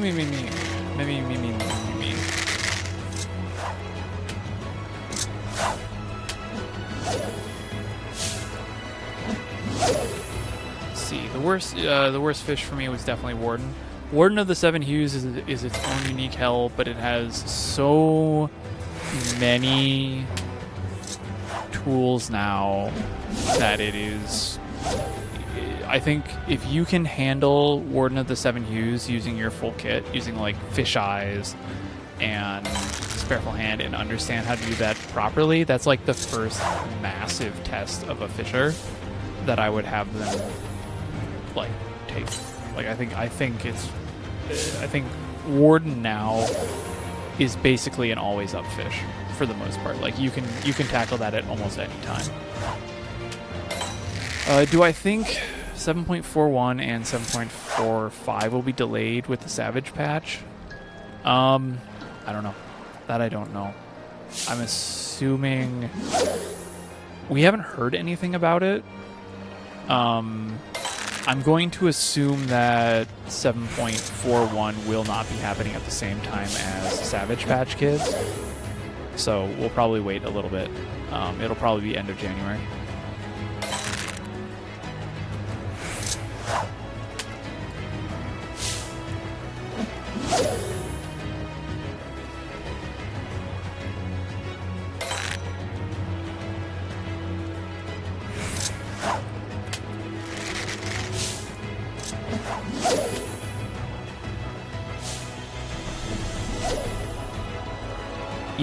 Yeah, Savage isn't patched. It's automatic. They just have to flip the switch, and they probably have it automatically set up.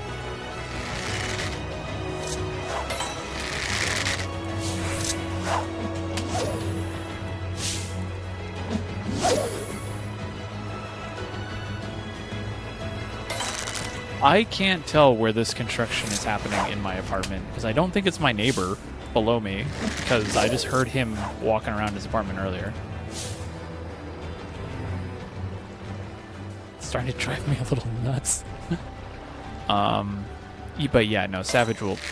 I don't expect patch 7.41 until the 20th at the earliest.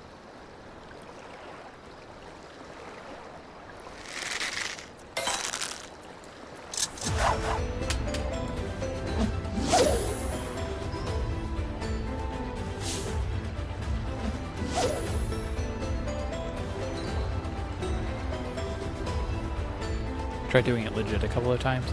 Warden was one of the first fish that I accepted just sitting around and waiting for, because when I was doing it, it was back in. Oh, I can't remember if I was doing it late Stormblood or early or mid Shadowbringers. I think it was mid Shadowbringers. Back when we didn't really have the fish eyes that we had now. You had to wait around and all this other stuff. So I'm thinking that I did Warden normally. I think I did it like on a Saturday morning. I like just got up and just started catching whatever fish I could, and then just stood around in Yangsha. And I think it was like a 4-hour wait. I was just hanging around because you couldn't use fish eyes, you didn't have Spareful Hand, you just had double hook. So it was a bit of a thing, but it was fine because I just left my computer on because I couldn't leave. That was the other thing too. You had to keep the computer on, and you had to stay in game because they didn't have the disconnect protection on Intuition. So my guy was just vibing out in Yangsha for a little while I was going around like eating breakfast and cleaning my apartment or something like that.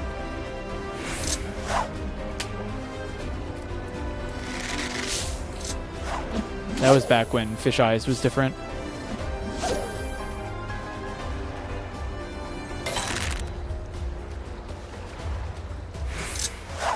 I don't know if we'll see a patch.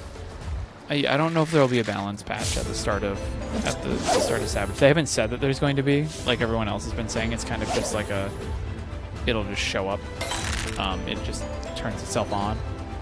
So I think the big thing that we should really be checking for is if there's going to be disconnect issues. And I'm going to tempt so much fate right now. Like, so much fate, and say, I don't think there's been any massive disconnects today. We might be starting to see it be a little bit more stable.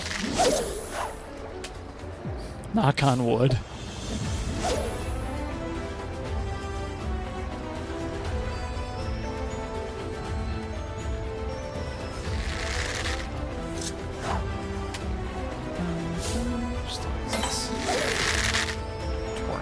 Is this small?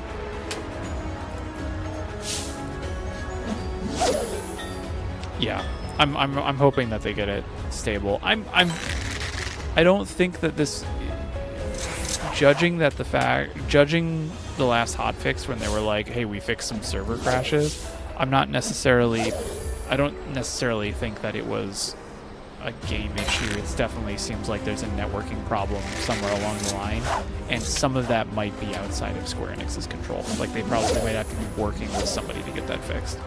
And it's the holidays here in the States, so who knows how quickly that was going to go.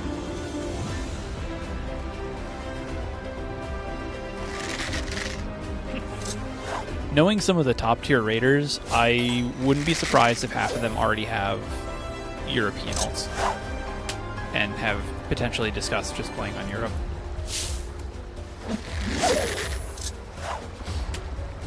Hardware would be another thing as well. And since my understanding is Square Enix owns their own hardware data centers, that might have also been a little bit challenging. There was one yesterday. They did announce that there was a DDoS that lasted like 2 hours, but it wasn't anything else. Like, they haven't done it for the rest, which the rest of the disconnects weren't tied to a DDoS. Like, they didn't have the same behavior as a DDoS.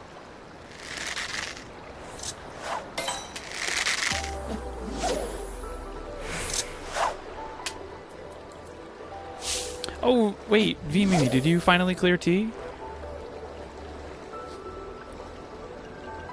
Yeah, Akiza, back before, I think, 6.0. It was Endwalker, I think it was changed. But pre 6.0, if you logged off, Intuition reset. It doesn't do that anymore. And thank you. That is, the fish face cam is Philip the Lumpfish. I was going for lumpfish at one point in the past, and we discovered this GIF on stream, and it has not left the screen.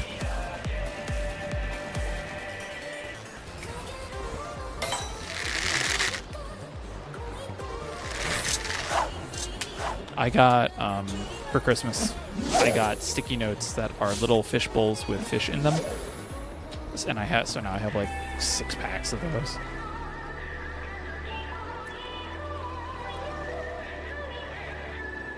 But yeah, there's a lot of historical stuff that, like, if you just started fishing, like maybe in Dawn Trail or in Endwalker, you missed out on a lot of stuff.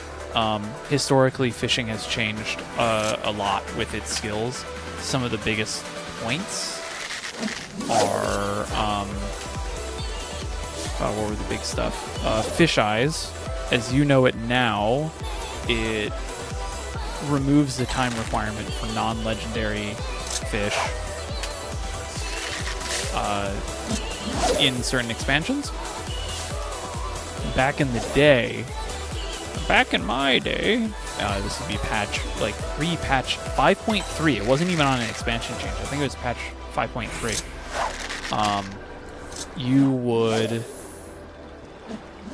have to use fish eyes to get a buff of a certain duration based on the fish, and while that buff was active, you had a chance for that fish to bite. So certain fish, like barrel eye in the flagship, required fish eyes.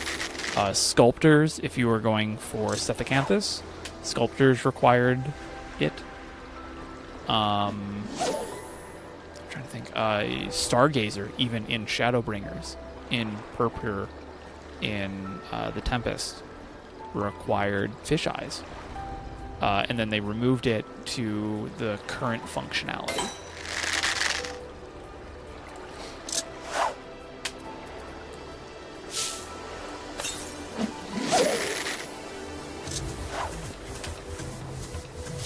So those were all different. Even these like markers over the head didn't come until patch 5.3. It was ocean fishing that did a lot of that change.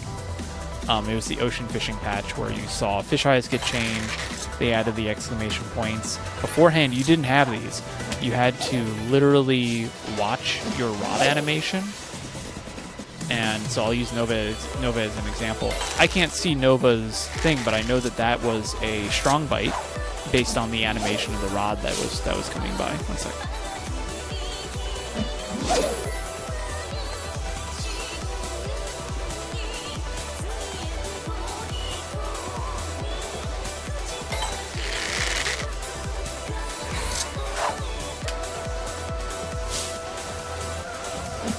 I swear to God, if they have a jackhammer in the apartment next to me, I would not be surprised. I don't know if you guys can hear like the low rumbling. I think it's just low enough that my filter's cleaning it out on my mic and OBS. But apologize if you can. But yeah, so the exclamation points were added in 5.3. Let me bring up my timeline. I've been trying to keep track of all these things.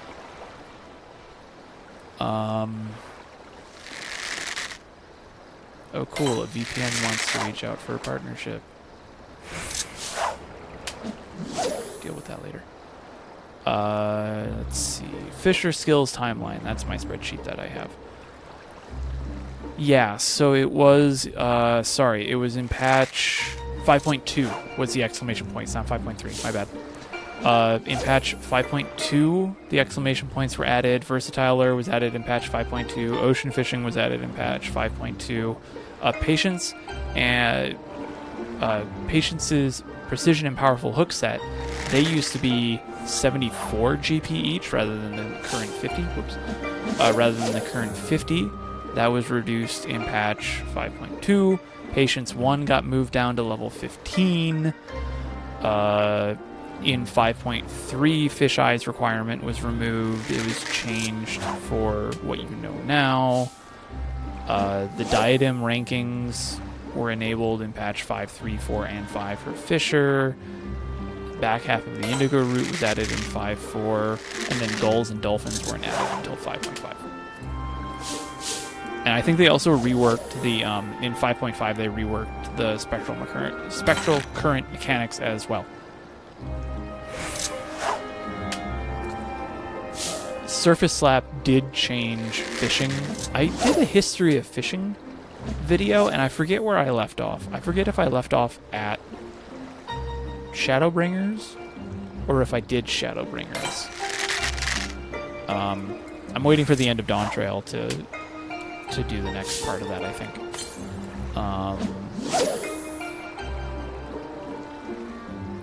So that was all just Shadowbringers. Like, the most changes to fishing was added in Shadowbringers. Let's see where some of the other interesting bits here. Stealth was removed. Back in the day, we didn't have sneak, we had stealth. So the orbs were added in 5.1. Beforehand, you would just be pseudo-invisible, like ninjas, when they use hide. Let's see. Spearfishing was added in 4.0. Consumables while you were fishing. So you're probably familiar with how, like, in this state where I'm not cast out, but I'm already like ready to fish, and I have surface slap up. Pre 4.2, you couldn't use cordials and you couldn't eat food. After 4.2, you could. So that was a big change that came. That basically meant that you didn't have to wait until the end of a patience duration, because in Stormblood you didn't have surface slap, so you didn't lose any of those persistent buffs like we see now with surface slap.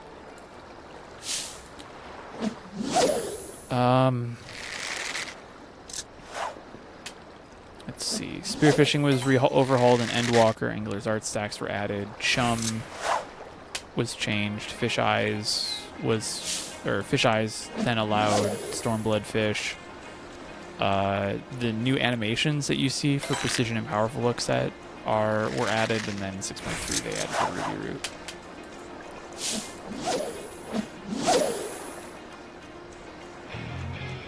I should specify in my notes the Ruby Root. And 7.0 was the first time that we had an expansion that didn't add any new spearfishing skills.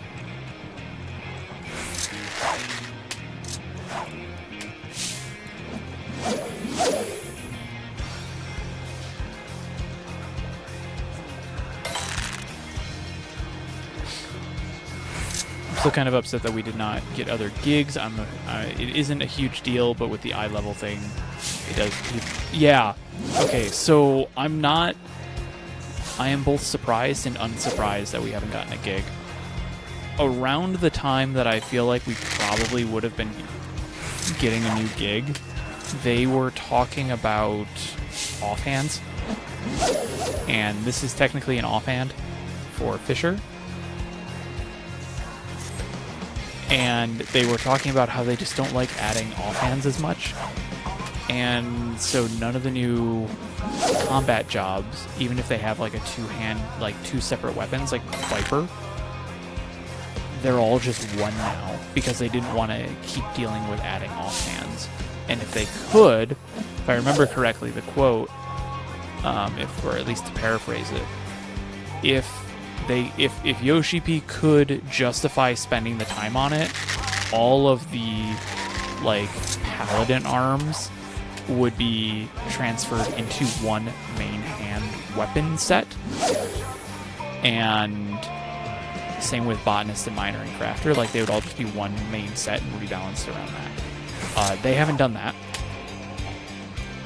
but my guess is they decided to not deal with Fisher and upgrading it because ours isn't really required for anything. It's just there to add flavor to the spearfish, or it gives us like the enablement of spearfishing plus an additional like 35 GP, which is nice.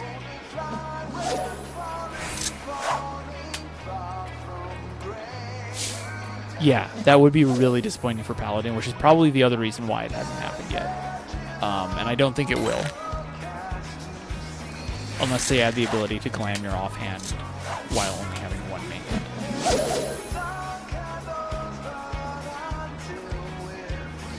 So.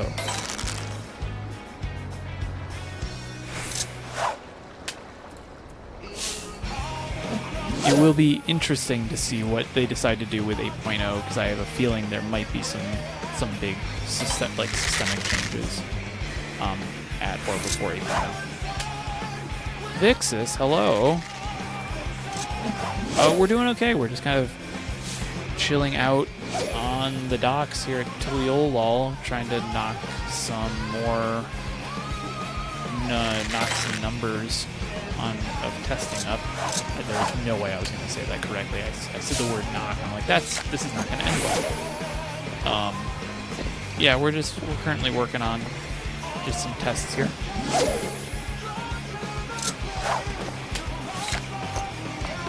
See what we can do with it.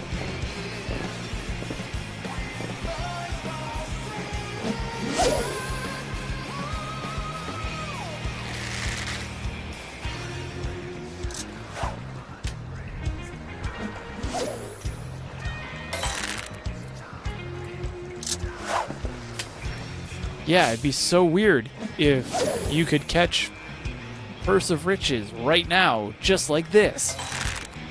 Yeah, I tried.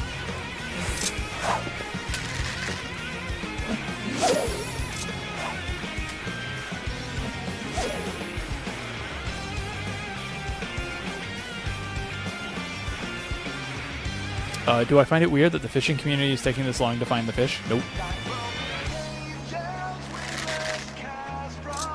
Nope, not at all. I don't think I don't think this is like the community is taking this long. I think it's just the fish is choosing to take this long to be found. As I was mentioning earlier, there are still 2 weather transitions, fog into clouds and clouds into rain, that haven't occurred at all, period. Like, never. And the first one isn't going to happen until like 13 days. It's not going to happen until the 29th.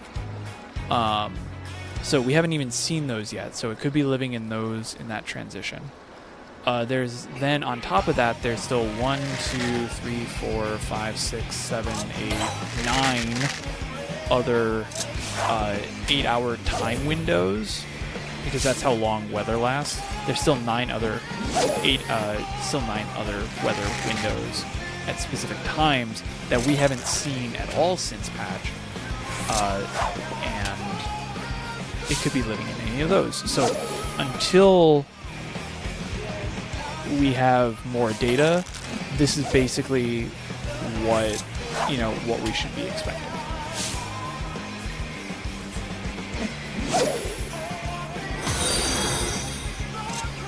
Eddie the Hound. So I think it's gonna be interesting to see where this guy lives in terms of fish.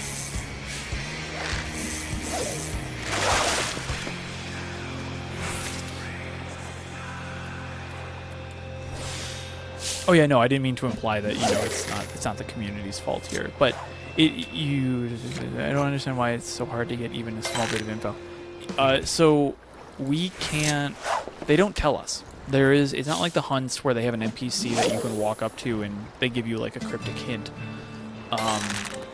There is no way of data mining the information out because it's all server side. Fishing is all handled server side. And we obviously can't data mine the servers. Weird if we could. I would have a lot of questions if we could. And so we have to find it. And early on, typically with fish, like the earlier patches, like the 0.1, the 0.2s, those fish are going to be more common. They're not going to be in such strict windows. They're going to be in the more common weathers. They might not even have a time restriction. They might just be weather restricted. And that just lends it to being a whole lot easier to be found. In the case of Perch to Riches, there's 225 different combinations at this point that it could be. So we could see it in any one of those potential combinations, and it's just going to be a matter of nailing it down. This is how it's been working for, well, I don't know. Let me get the precise. I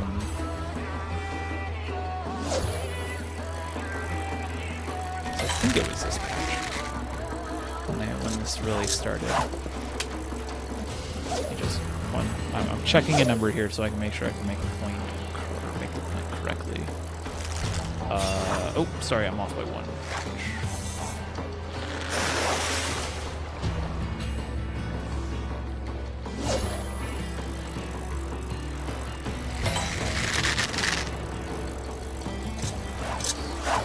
One second. I'm just confirming dates here.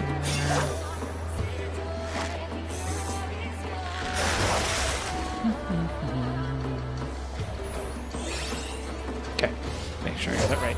This is basically how it's been going for the past almost 12 years. They will add fish, and then we have to find them. And that's just the design of how this fish works, of how big fishing actually ends up working. Are there people testing with fish eyes too? No. So with modern fish, fish eyes, I say modern, with fish that are added right now in Dawn Trail, fish eyes doesn't have any impact on them because fish eyes only works on a Realm Reborn, Heaven's Ward, Stormblood, and Shadowbringers, big fish.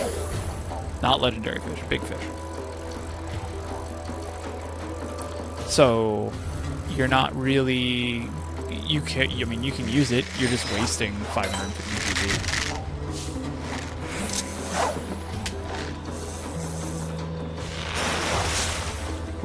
Apparently Ruby didn't take that long. It was discovered the first window that it was available. I remember someone telling me this story about how they found it, and they were like, I bet it's mooched off of the cures. And then the cures were moochable, and they caught it like the first window it was up. So I believe that was the story for how Ruby Dragon was found. It was found like its first window by like one person. That was the story that I was told, kind of that has been perpetuated. Haslov, thanks for the follow. Cinder actually was found by now. If this was patch 5.55 in terms of timeline, Cinder would have been found and caught by now. Salad and Lancet were both pretty quick compared to this. 10 days is one of the longer discovery periods that we've had that I know of. I can't remember the specific dates of every single one of them, and I don't think anyone's really been keeping track. But we could go back and look at the spreadsheets and look at like the history of those. Like, I think patch 5.3, that's the spreadsheet I have. I think I said the other day, it took like 4 days. But the longest one in modern, quote-unquote, discovery time is patch 5.4, when it took 21 days to find Moonlight Guppy.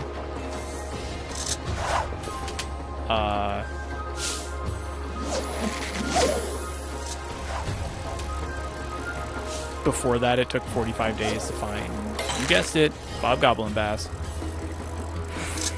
But that was very early, and so we didn't have this centralized effort. Discovery wasn't as big of a deal as it was. Not as many people were fishing. It's like there's a big history. Was Moonlight was hard? No.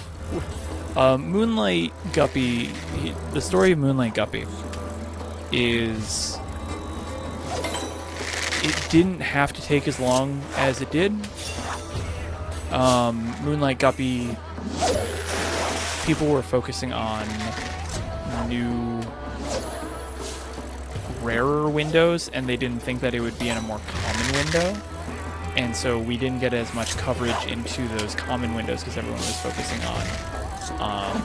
focusing on those rare windows to find it. And then someone finally found it in the common window 21 days later, and we're like, it's been here the whole time. I think it was multiple windows had passed. Bob Goblin is just sitting in a rare weather transition at a specific time, so it just happens to have that perfect thing of every year or two it decides to take like a 2-3 week vacation. But in the 10 years or so, 10, 11 years that Bob has been in the game, it's only ever gone more than 30 days, like 3 times, 4 times. The 4th time will be next year. And it will be the first time any fish has gone down for more than 40 days. So the fact that that's basically just reserved for Bob Goblin Bass until 2152, then we're fine.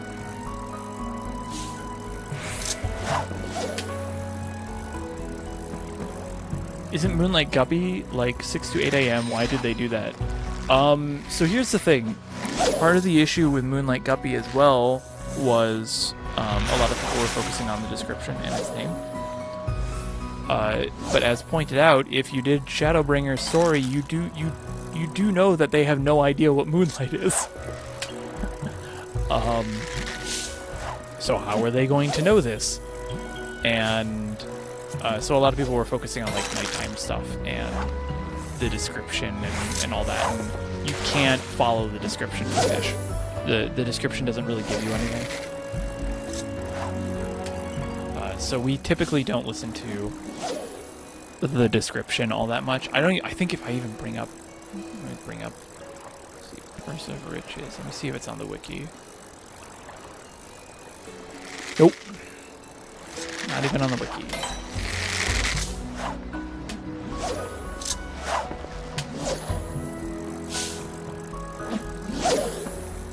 Yeah, like, okay, so here's the lore description for Purse of Riches.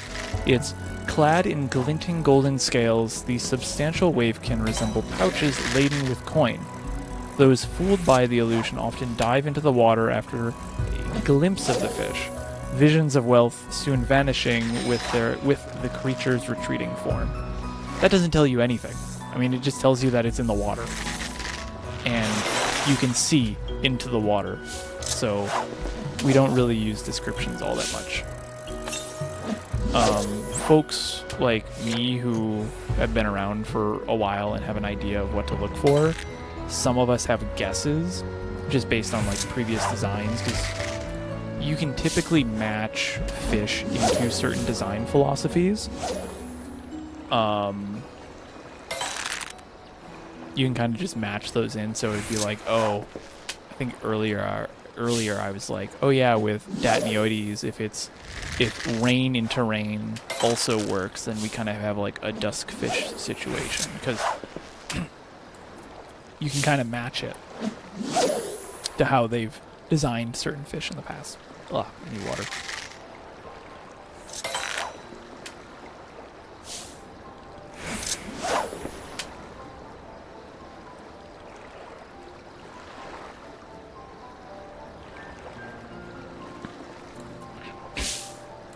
Yeah, if you mean me, the throwing gold emote has already been tried. Like that has already been tried. And if they were to do something like how the hunts work, where it's like you have to have a specific emote, you have to be standing in a specific spot, they would have told us. Like that's a thing that we. Well, I say they would have told us. I don't know for certain, but it is assumed they would tell us if there was that level of new things that they would have to do.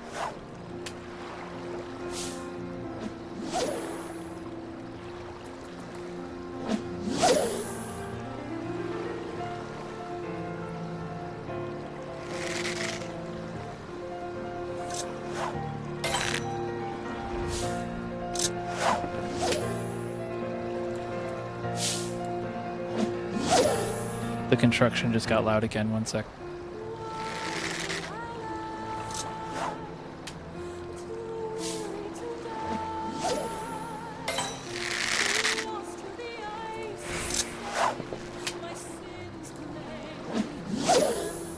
Yeah, I don't actually carry Gil. Oh wait, no, you're not talking about that. You can't even see how much Gil I'm currently carrying on me. Ha!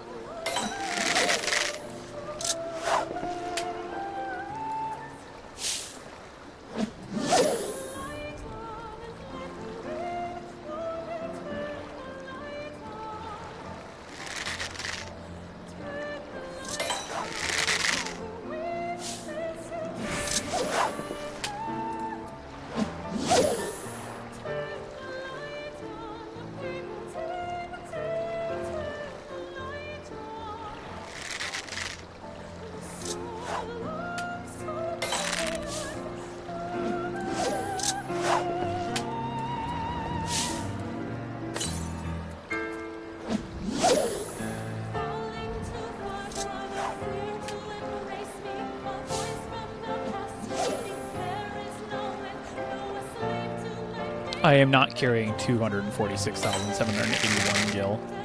I am carrying 6,902,406. Or, wow, I can't say numbers. 692,406.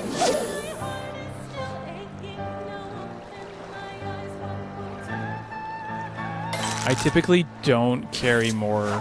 I don't typically carry much more than 1 million gil at one time. I just store it in my retainers.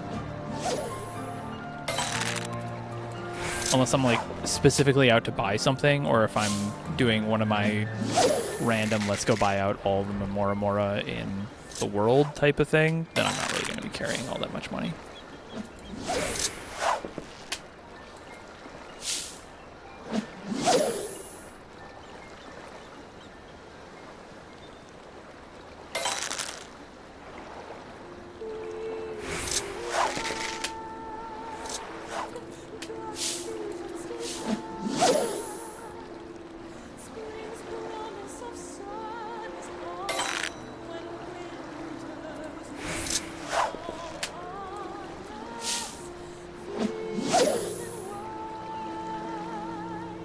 Is there a reason why I don't keep a bunch of money on me? Yes, I'll tell you once this Sawzall is done. I don't know what the hell is going on, but every time I try and talk, it's like with the little sander and the Sawzall. That was a very pleasant sound. Apologies for that. Yeah, so the reason why I don't walk around with a ton of gil is partially a holdover habit from when I was playing RuneScape. Not old school RuneScape. This is original RuneScape back when, you know, it was new. Because if you died, you lost your gil. You lost all your gold. So I typically just have stopped doing that. I did the same thing in Guild Wars 1. But what I do now is I leave it in my retainers and then just have a little bit in, because if not, I'll just spend it all. So it's mostly just like a savings thing of, so long as I don't have, you know, 20 million gil on me, I'm not going to spend 20 million gil all at once. I need to like actually say, yes, I'm going to do this, and then take it out and do it. So it's mostly just like a fiscal responsibility thing, I guess would be the word. I don't know. It's one of those things that I've always just kind of done.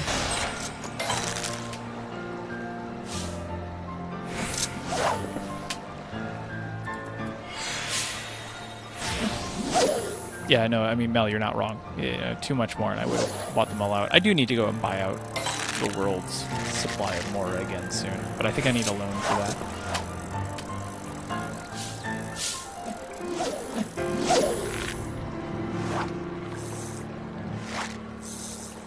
Alright, we're going to go into an ad break. So all of these, you'll be back to the start of the next window.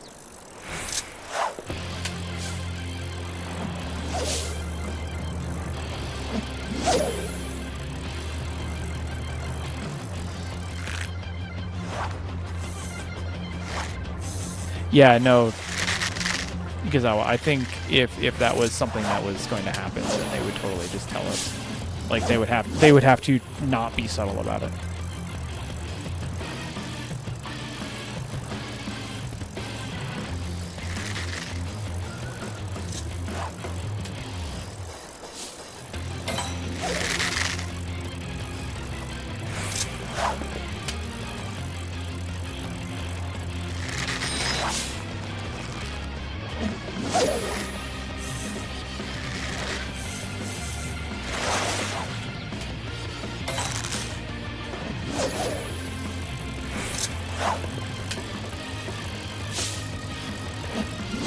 I probably don't need to do that anymore. Like, I don't think I need to store that in there. I'm pretty certain I've curbed any of my financial impulses that I would have. I'm not really an impulse buyer anymore. But, I don't know. It doesn't hurt me to store it in there, so I might as well.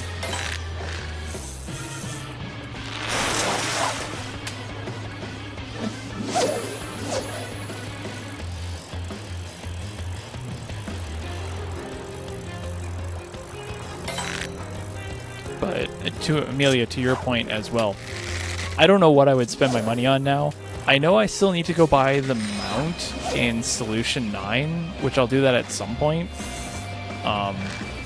Eventually, I guess. But I'm not really, like, needing to do that. So I don't really need it. I'm not collecting it. If anything, I'd probably spend it on Mora and minions, because I like collecting the minions. I don't use them, but I like collecting. I like collecting all the minions. It's just the other thing I like is just collecting these little guys. So I just picked one up the other day. Yeah, I bought this one because apparently I missed it, and it just got cheap enough that I just don't have to run the dungeons for them.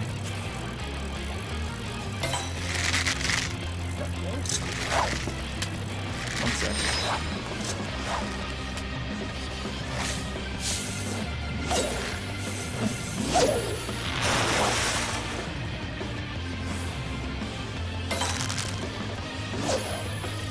It sounds like someone is trying to tear through my floor.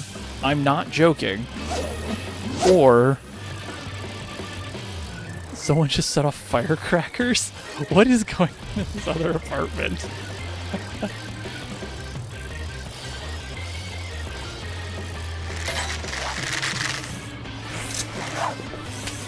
Crazy how it's only been 10 days and we still have found, and we haven't found, or we found all but one fish.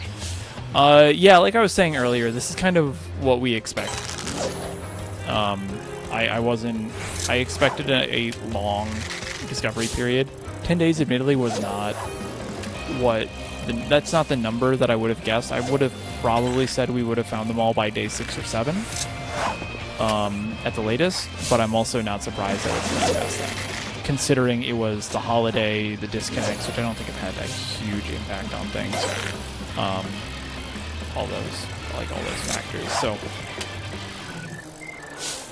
this is what we should have been expecting, I think. If you are new to fishing, maybe you started in Endwalker or Dawn Trail, or like early Dawn Trail, this is what it is. This is a bit more quintessential fishing experience for the late game. Or late expansion, I should say. But it's going to take me at least 2 months to get all these guides out, though, with some of these downtimes. And even if they aren't the downtimes, the schedule for them is, like, rough. I think it's... Which one was it that I was looking at that I can't do until... Yeah, Esperance Carp. I can't do anything with it until January 5th. There's 3 windows between now and then, because I'm not going to wake up at midnight or 4 a.m. just to go fish for these guys for guides. Like, it's not that big of a deal for me. I don't think it's worth that. And I think I have a meeting on that day at that time, so I don't even think I'll be able to do it on the 5th. I think I'll have to do it on the 8th. And maybe I'll get lucky with first windowing it. No, Neo X Death coming through my walls. Oh, that would be fun.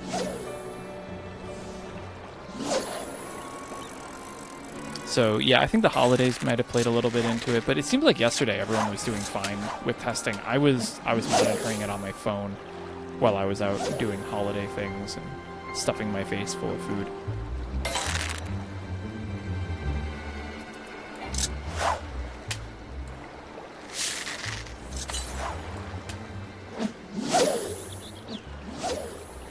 One sec.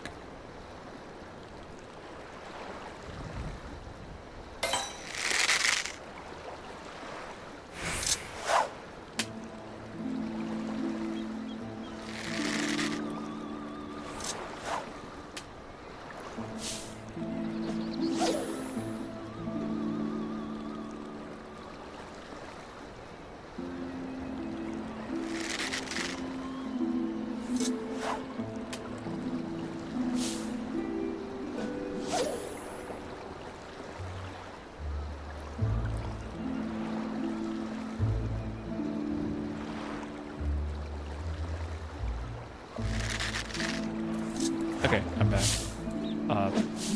Usually I get a little notification on Life 360 that my wife has left work. I did not. My wife's home. So I was like, who's coming into my house now?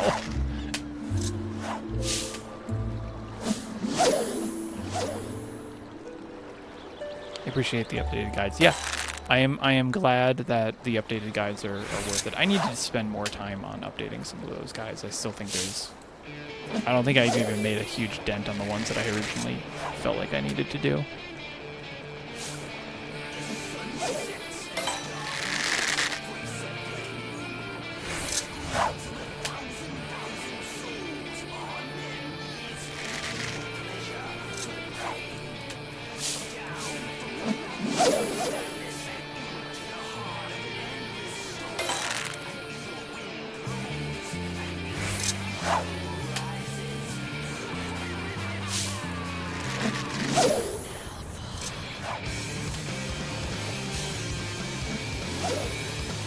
Apparently our weather has been downgraded with climate and snow.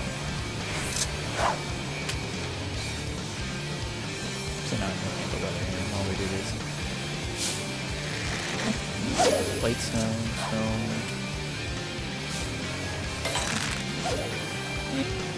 No, we could still get a decent amount of snow. We'll see.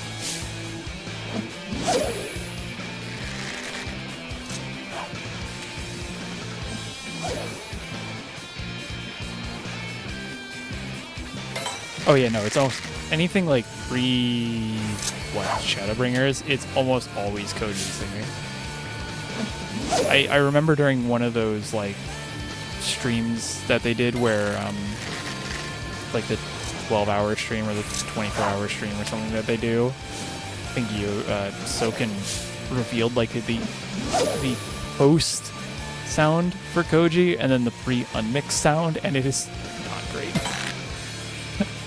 It's like, oh, Soken does a lot of heavy lifting there.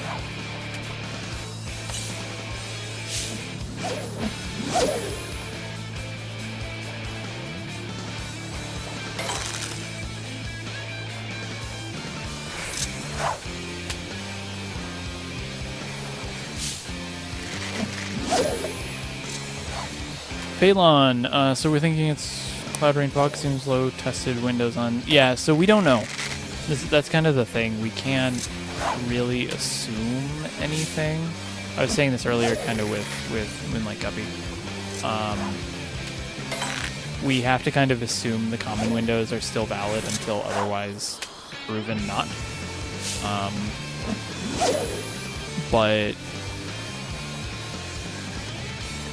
because we haven't tested all of the windows yet, or we haven't seen all of the potential windows yet, we can't really say where or where it isn't.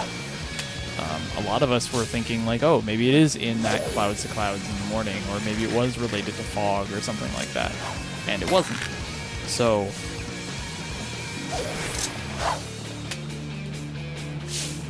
it might not be. So who knows? It really is one of those where we're just going to keep testing. It's clear skies now. I think this is what fair into clear. Fair into clear skies midday. I should be on shuck clams. No, let's make this down. So it's like there's 14 tests here, but it's not enough to statistically rule out that it's possible, especially with some of the other fish that exist, like the second one or floating boulder, which are just highly rare. And it's entirely possible that of those 12 tests, no one got away.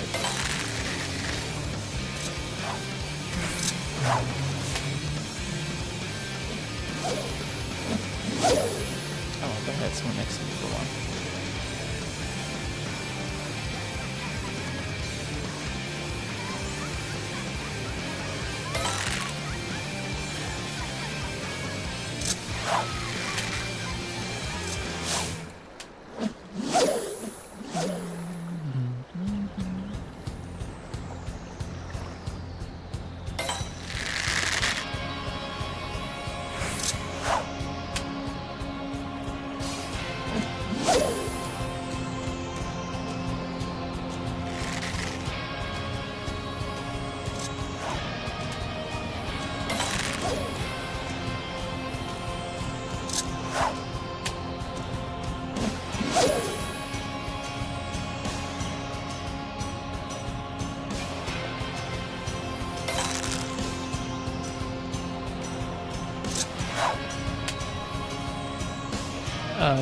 No, and that's fine. I'm failing. I think I'm reading the data sheet wrong. Are the sections with the bait visible undertested or reverse? Oh, you know what? Why don't I do the dumb risky thing again? You're gonna see something here really quick. I hope this works. Should I move this over so you can't see it? One second. Let me just show you what the data sheet looks like, and then we'll go from there. See if this works. All right, cool. Here is the data sheet. This is for Purse of Riches. Basically, what we're looking at are these values here in the cells. So here, if we just look at like this one right here, what you'll see is this is clear skies into clear skies during a specific time period. So we have, like, say, shucked clam between 8 to 16. If I zoom in a little bit here so it's a little easier to see. If I have shucked clam between 8 to 16 for clear skies, this is the number of tests that have actually happened.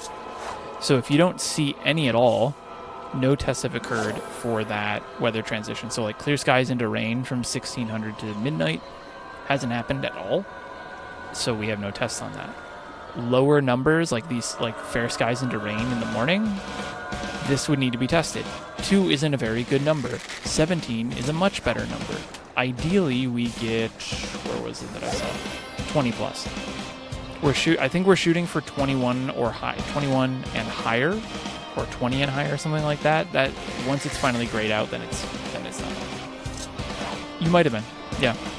But like these are also the like current known caught conditions, and there's some notes about checks and stuff, but for the most part, you're going to be looking at these right here.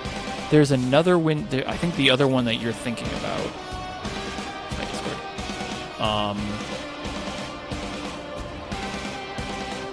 Let me see.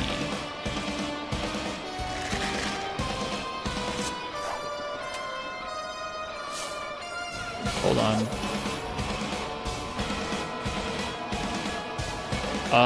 Warrior Kalia. We found Esperance Carp. So we found this one. Ah, too big. We found this one. It's right here. This is where it was found, in these 2 cells down here from 2200 to 2400. Out of all of these possibilities, 3,000, what is that, 3,500 tests?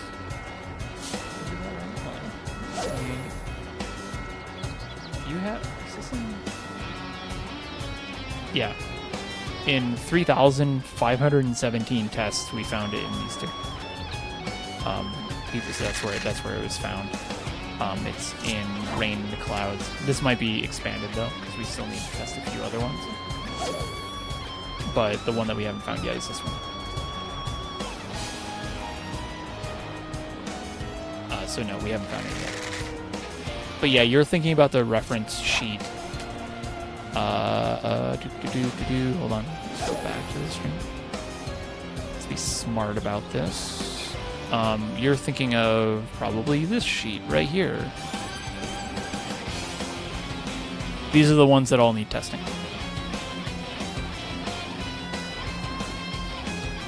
I believe that's how that works, yeah. I'm assuming this is what you're looking for. And if that's the case, then yeah. Yeah, so you just want to look for these ones that have tests, because that says, that's what? Current, so clear into clear in the morning, which we already decided is at 10. We still need more. Clear into, or fair skies into clear is over 10, so it doesn't need to be tested there, but it does here. So yeah, anything that you see bait in, it needs to be tested. And that's a lot. Like, that's a lot of things that need to be tested. So.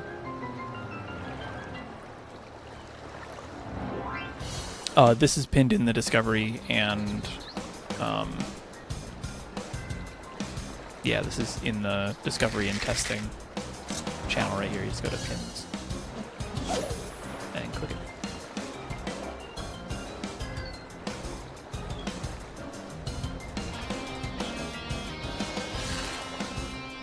There we go. Now I have to put my my windows back together. Hold on.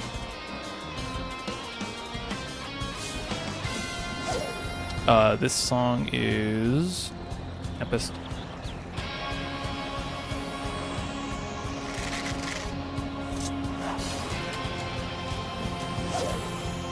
This is Garuda. Like Garuda.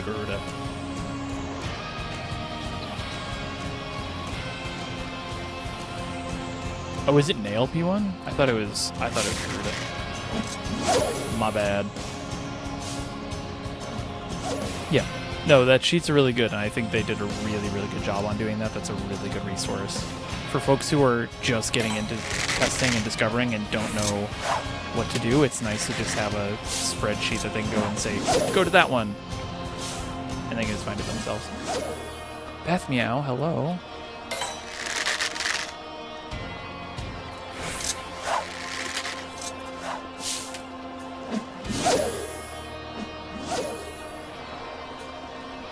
You're right, not enough laughter. I should have noticed. I should have known. Not enough laughter.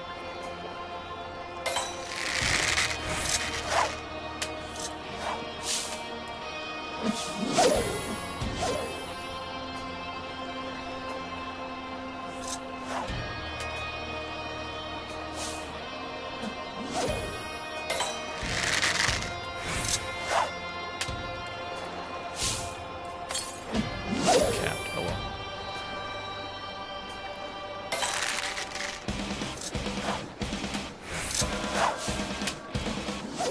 Yeah, where does Tempest play? Tempest.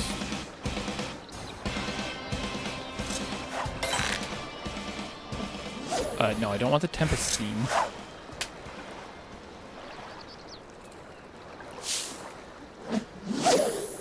It's obtainable for MGP. Oh, is this?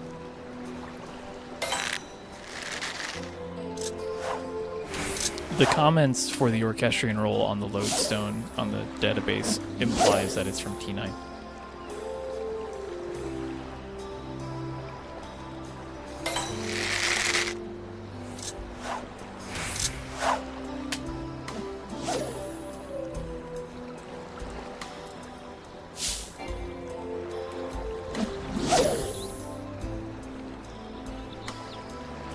I wonder if when they made fishing, they intended on it to be hugely crowdsourced like this. They must have, for how specific these windows are. Yes, actually that is known and confirmed. That like we've basically known that has been a design pillar for a while.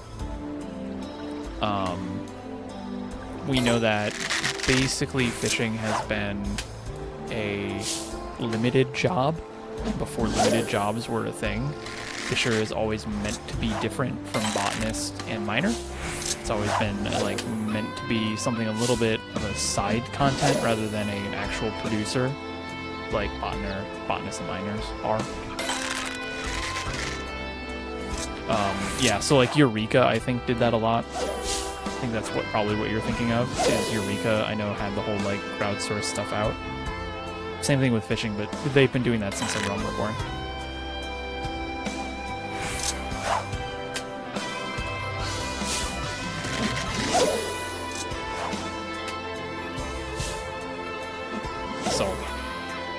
Yeah, that's a design pillar of it, and that's like one of the things that they have held with all of the different job changes, with how they've changed botanist and miner and the collections and all that stuff. Fisher has basically remained untouched, and I think that's partially because it isn't so mainstream. You don't need Fisher really to go, you know, craft gear for the raid. It's very much like this side thing that you can just do.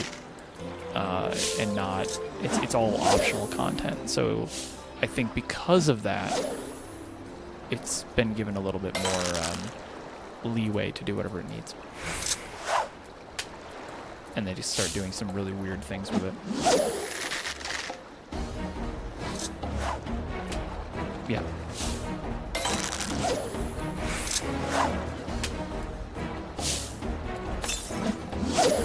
It's also kind of just fun. It's very fanciful, very whimsy of just having all these stories of being like, think of how many stories people have now of catching big fish. Like that's very much a deliberate design choice in order to promote that type of thing. Wired Garden, thank you for the raid. Welcome in, guys. We're currently digging through various. We're currently digging through various fishing windows until we catch a fish.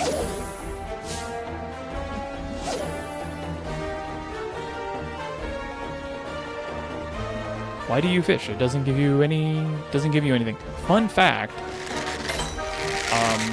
Many years ago, I did a quick survey of how many fish had actual use outside of just achievements, and it's like almost 50% of all fish have some use.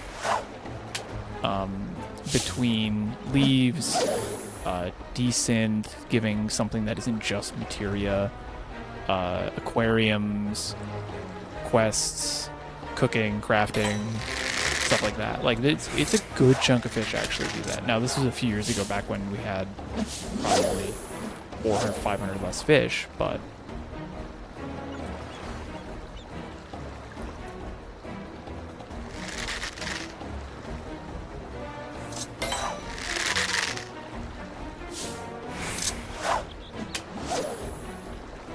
oh yeah, no, fishers love to talk, as is evidenced.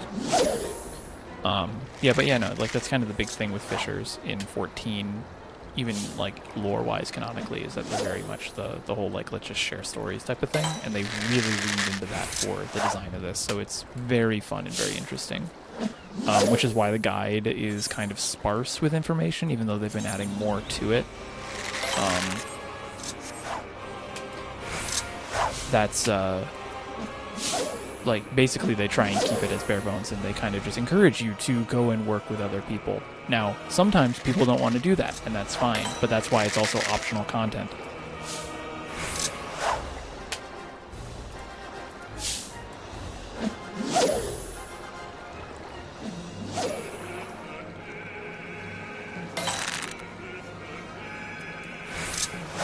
Discords are a little different. In my opinion, I would really just like to have a singular in-game chat room for fishing. Like, I would love to have cross-region link shells so that we could do this that aren't just limited to 64 people. I think that would be huge, because then we can keep a lot of stuff in-game. We can have a lot of these conversations in-game and really, really reinforce those community aspects, but until we get that, we have to stick with Discord, unfortunately.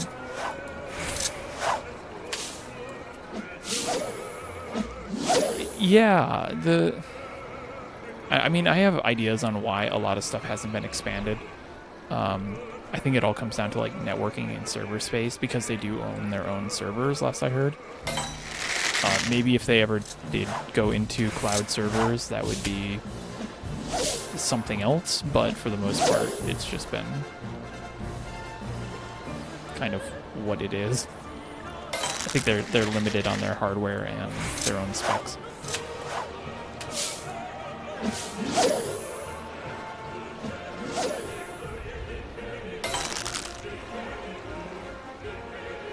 That's what, fair and to clear? Yeah.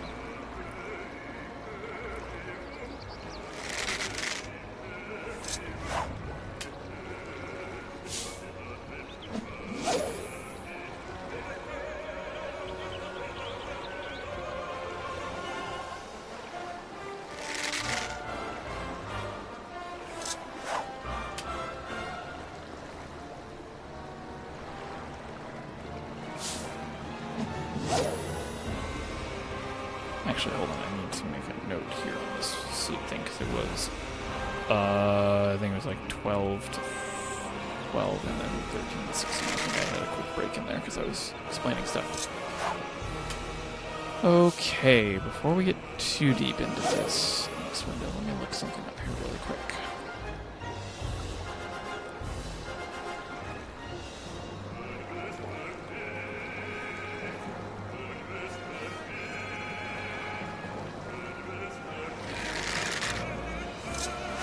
Boop-a-doop-a-doop-a-doo.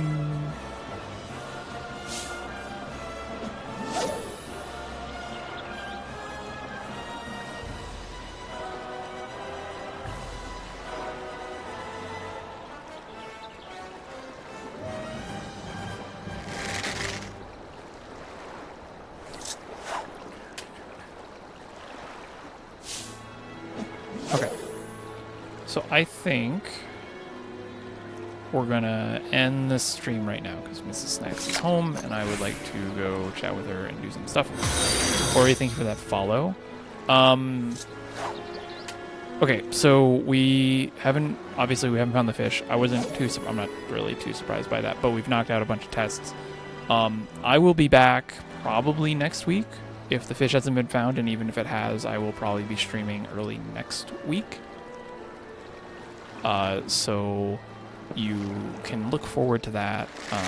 Really, basically, you can look forward to that because I'm off, and I have the free time to be able to do this, so I'm going to. For those of you who don't know fully, if you're liking what you're watching and you'd like to hear and see more about it, you can follow me on YouTube. That's my primary platform. Follow me on YouTube. I have guides and videos, and if you like what I was talking about with fishing, I have a lot of like podcast style content on that you can totally do that. You can also follow me on Blue Sky and Twitter. And if you're not already following me here on Twitch and you want to, keep up with fishing content, follow me here. I also will be doing, I mentioned this beginning of the stream, but starting in January, I will be starting a Big Fish with Me series of streams where if you've ever wanted to go big fishing, you can come do it with me. I will explain on stream how to catch the fish. I will literally hold your hand through a lot of these fish, and it'll be fun. Come join a bunch of other people. Come learn how to big fish, and we'll have a ton of fun. But those will probably start, probably not next week. They'll probably start a week or two after. So, for those of you who are on YouTube, thank you again for watching. Hope you have a wonderful weekend. If you're going to be in the snowstorm, please stay safe. And I will see you then. If you're on Twitch, hang around for 1 second as we always try and jump over to somebody else.